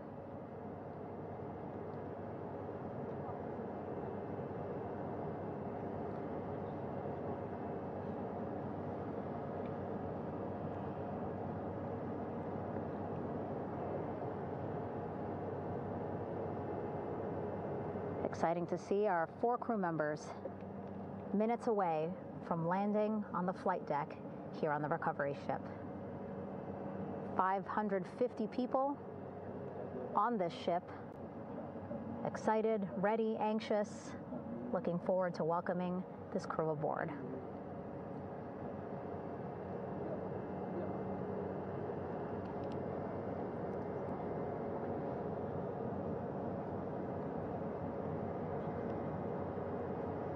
Watching them now with our own eyes. Close to the ship here. Hearing them begin to hover on the flight deck, which is just across from us, here on the bow.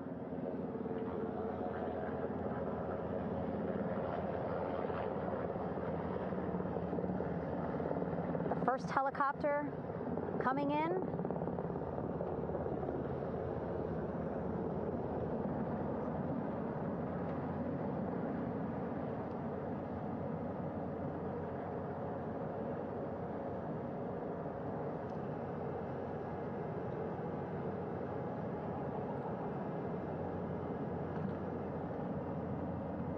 And wheels down. Wheels down of the first helicopter carrying 2 of our Artemis II crew. Pilot Victor Glover and mission specialist Christina Cook.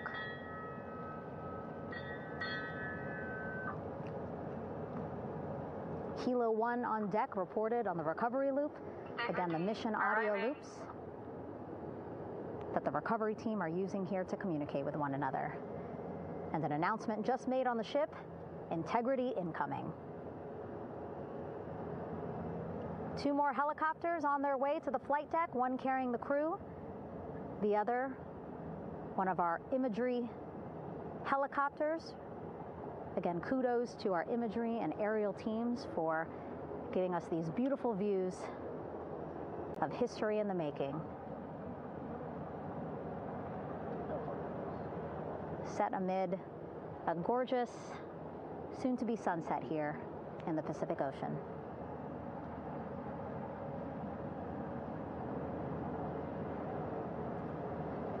Second helicopter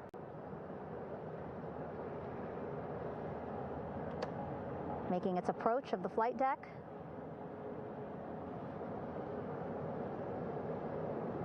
Plenty of people here on the bow with their cell phones out, filming this moment.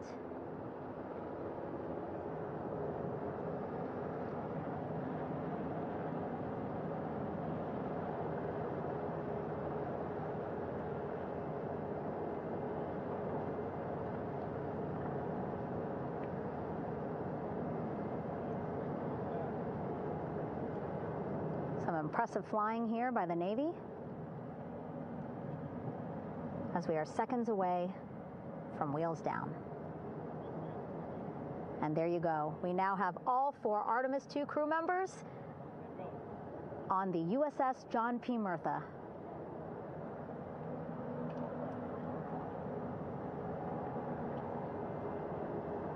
I'm sure they're happy to be out of the water and on this recovery ship with, again, 550 people on board, ready to welcome them home. But first, as we've been saying throughout the broadcast, just making sure the crew feel good. We reported that they were feeling good when they were in Orion, but those were just initial, quick, verbal assessments of how they're feeling. Their destination tonight, the medical bay here on the ship, right after we power down the helicopters here.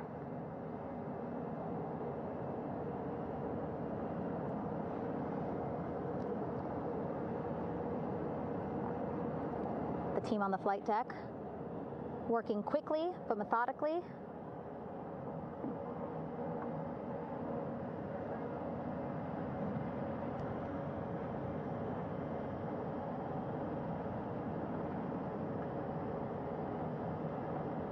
Waiting for just one more helicopter to touch down.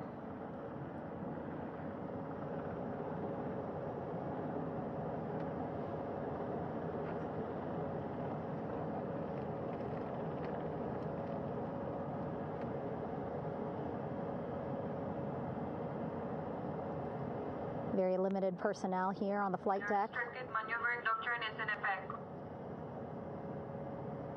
As that third helicopter touches down.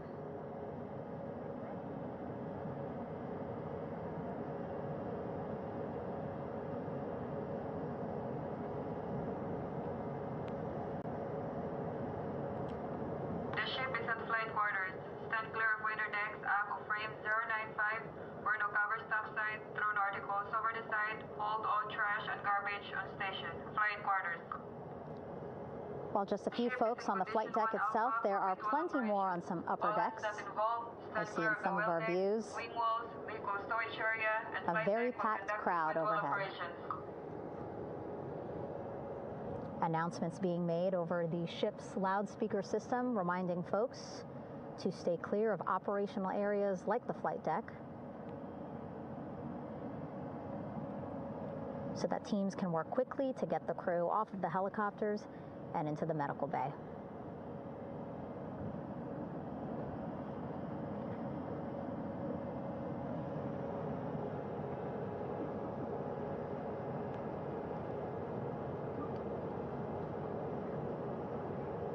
Splashdown today, 5:06 p.m. Pacific time. We are within 2 hours of that splashdown time, and already we have all 4 crew members on the flight deck of the USS John P. Murtha.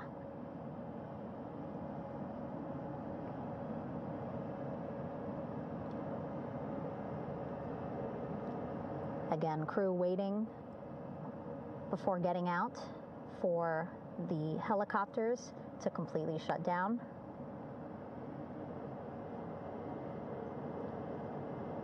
Safety, of course, very important to NASA and the U.S. military.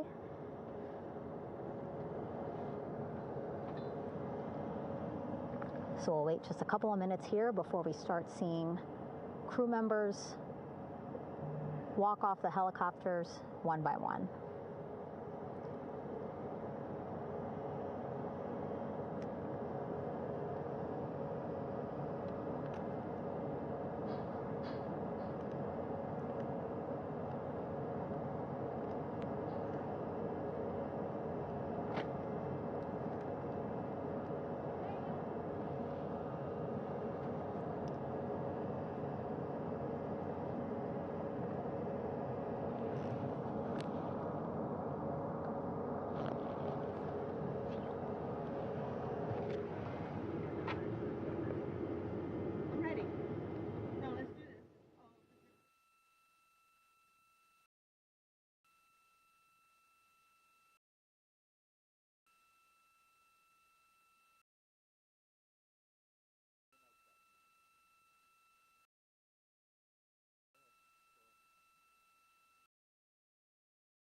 All right, and now here we see pilot Victor Glover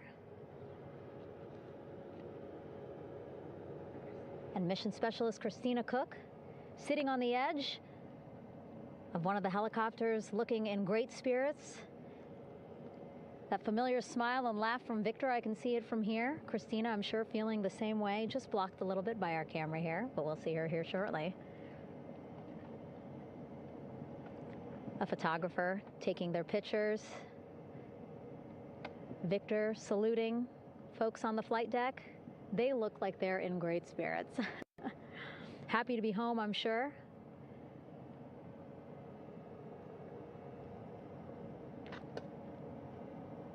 If you're sitting at home, I hope you too are wondering, what would you want to ask them if you got a chance to talk to them, because that is what I'm thinking about.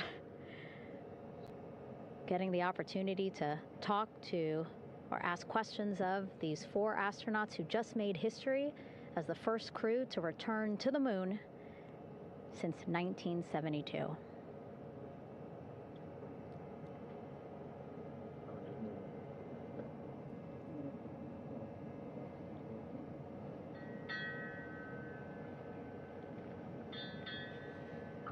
Oh, there we see Christina there, also smiling.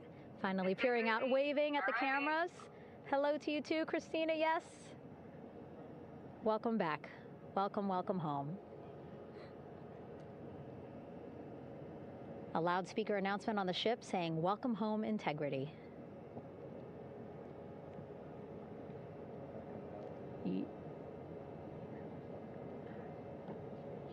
Victor in great spirits. I can't see who he's talking to, but I kind of think that he might be talking to his other 2 crew members. Shouting from across the flight deck, congratulations to one another.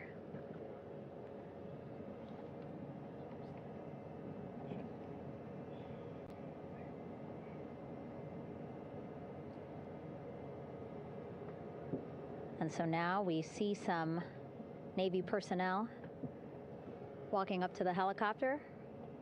This is again the first helicopter carrying pilot Victor Glover and mission specialist Christina Cook. Both have taken off their helmets now.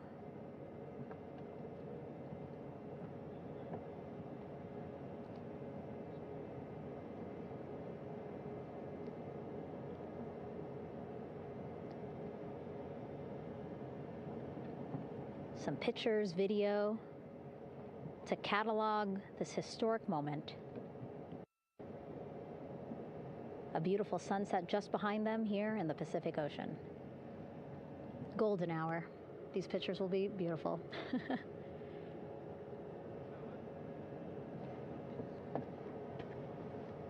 Now we see NASA Administrator Jared Isaacman. He is on the flight deck, as well as Flight Surgeon Rick Schuring walking over to Victor and Christina first. We saw the administrator walk over to the other helicopter, which is carrying Commander Reed Weissman and Mission Specialist Jeremy Hansen. We heard from Rick earlier in the broadcast. Again, he said he's going to be out there on the flight deck to do another initial assessment of the crew, ask them how they're feeling, anything bothering them. But again, from what I'm seeing, they look like they're in great spirits and feeling pretty good for folks who just traveled 695,000 miles from Florida to the moon and now here to the Pacific Ocean.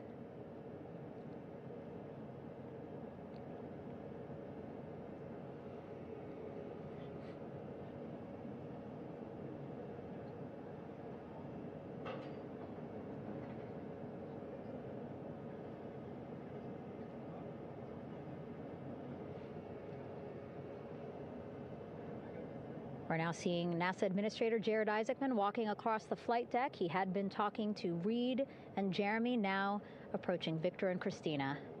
A hug from Victor, a hug from Christina. What a moment that we're getting to experience together.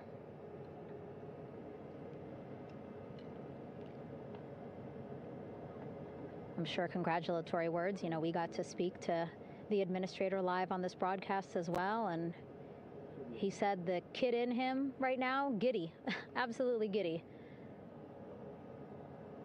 at what we were able to accomplish today. Returning them home safely and in good spirits after a 10-day mission around the moon. And here we go.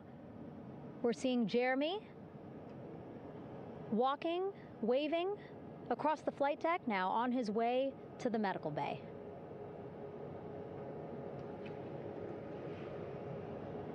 It's a short walk, less than a minute. Again, that's why the recovery team decided to use helicopters to get them on the flight deck for that short walk to medical bay. And now on the flight deck, we see the chief of the astronaut office, Scott Tingle. Rick Schuring switching places. He's going over to the other helicopter. Big hugs from Victor, Christina to Scott. Again, a gorgeous sunset setting the stage for this recovery tonight.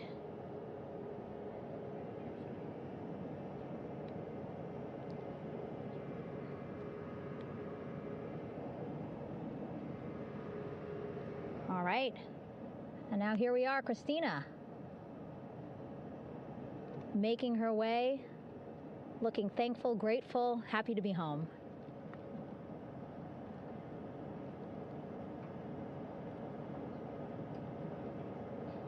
You can see she's looking up. Again, lots of people, just a few levels up off the flight deck, welcoming her home.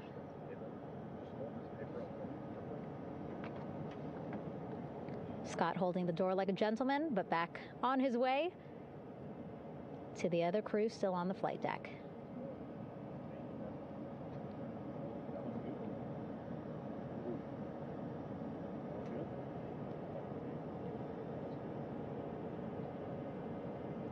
So still on the flight deck, Victor Glover and Reed Weissman. It looks like Victor will be the next one headed to medical bay. More hugs, more hugs. He's a hugger.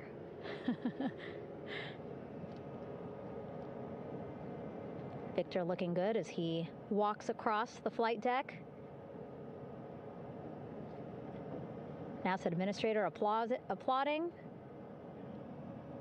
Victor applauding for all the folks on the ship with him who played a role in their safe return today.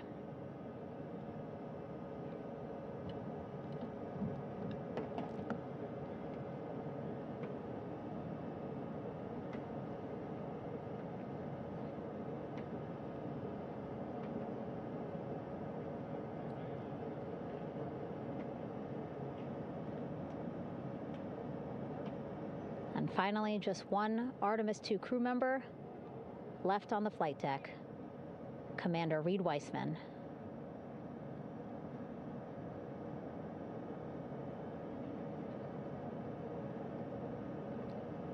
Applause from the group there on the flight deck, I'm sure, as well as on the level just above them, packed with people.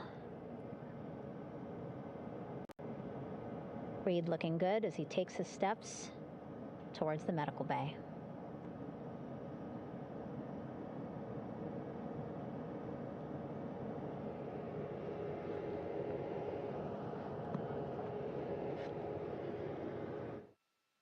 See our 4 Artemis 2 crew members back on the ship. Again, now they will head into medical bay, where they will be assessed by flight surgeons from both NASA as well as the Canadian Space Agency. A more in-depth assessment. When they get to medical bay, they will each have their own nurse. They will be helped out of their suits. And then again, we'll check to see that they're feeling good. Make sure it's not just adrenaline, but that they are feeling good from their long journey back from the moon. Beautiful shot of that sunset, illuminating our flight deck.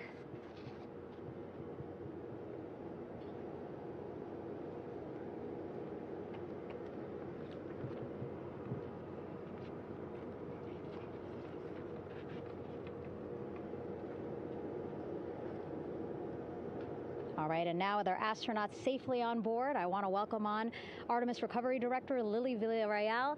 Lily, I don't know how you must be feeling right now. Ecstatic, relieved? So ecstatic, relieved. Of course, we still have to bring the capsule into the well deck of the ship, but this is a major milestone to have the crew here on the ship and in Med Bay. You know, our team has been preparing and working really hard, and I'm just so proud of them all. Everything went very well, just as planned. Our teammates in Houston, the flight control team was just amazing. We were able to have great conversations and communications about everything. And I don't know what else to say. I'm just so ecstatic. It's such a wonderful feeling to get to this point. Again, we still have to get the capsule, but this is huge for all of us in landing recovery, and I couldn't do this without my team, and of course the full support of the U.S. military. There's going to be lots of, you know, high fives when we get the capsule back in, and I'm so happy that the crew's doing well, Orion's doing well, and you know, thank you for, you know, for everybody watching. Yeah, it was great to watch the crew come back to the ship with you. How were you feeling when you were seeing them looking so happy to be home and feeling really good? You know, the funny thing is that we had video of them from inside the Orion vehicle. They were like that from the beginning. When we opened the hatch, they were already out of their seats, having a good time, waiting for us to open the hatch. And they opened the hatch, and of course we did the first medical assessment. Everybody was doing very well, and they were just having such a great time with the medical team that was inside the capsule. I think they were all taking selfies with you know, the phones that they have, probably talking about what they saw, and it was just smiles all around. They were having such a great time. And then we put them on the front porch when we were ready to put them on the front porch. And again, you could see they were just so ecstatic to be home and talking to everybody. So we were very happy to see all of that in the control room of the LFOC. How remarkable is that? Again, if we think about their journey, the 695,000-mile journey around the moon and back, coming back at 30 times faster than the speed of sound. I mean, how remarkable is that they are in such good spirits? I mean, this is an amazing crew. I think you guys have seen it for the past 10 days. They're wonderful people, and we're so happy that they brought us along on that ride. And I can't wait to see all the additional videos and pictures that they have that, you know, we'll get a hold of now that they're back on the ground. And I can't wait to hear how, you know, a little more than what we saw on the press briefings from the crew about what they saw it's just fantastic. You know, some of my favorite people around this 10 days was the science team and how excited they were. And so this is exactly how we feel in the landing recovery team when the science team went, oh my goodness, when they heard all the discussions about the moon. This is exactly how we feel now in the landing recovery team. We're so ecstatic. Yeah. Again, we have to recover the capsule. I want to make sure we don't forget about our Orion. Lily's all about business. She's thinking about what's next. But yeah, speaking of these 10 days, I mean, we have been along for the journey with them, live with them 24/7 for 10 days, and just really seeing the engagement that we've gotten from around the world. What do you hope people take away from this mission? I think that's fantastic. So, you know, my story was that I went to the Kennedy Space Center. I was born in Colombia. I was 10 years old when we moved to the United States, but when I was 7, my family took me to the visitor center, and that's when I learned about Apollo. And we went to the moon, and I learned about astronauts, and that story was what really fueled me to want to do STEM and want to be an astronaut. And I think that this Artemis program is going to do exactly what, what girls, my age back then is 7, young people right now, girls and even like young men, obviously. But we want to empower people to know that you can do this, right? If you want to come and work for NASA, if I did it, they can do it. And Artemis program is just going to inspire everybody. And I'm so happy about that. Yeah. Like Apollo inspired me. Thank you so much, Lily. Really appreciate you being here. As you said, still a lot of work to do, 5 to 6 more hours to recover Orion that's still out in the water. So I'll let you get back to it. But you had beautiful words to say again. We hope that this inspires people. We hope that you come and join us at NASA and accomplish great things with us in the future. Back to you, Rob.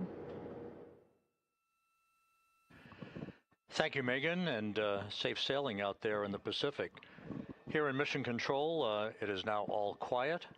The team of flight controllers and all their support personnel have left the room to enjoy the aftermath of a textbook touchdown by Integrity that splashed down in the Pacific right on target to complete this historic flyby of the moon, the Artemis II mission. With that, we'll wrap up our coverage for the night and point you to a post-splashdown news conference in 15 minutes at 9:35 p.m. Central Time, 10:35 p.m. Eastern Time, where managers will discuss the return of the Integrity spacecraft and the completion of the Artemis II mission. With that, we'll wrap up our coverage for this evening and historic mission in the history books. This is Mission Control Houston.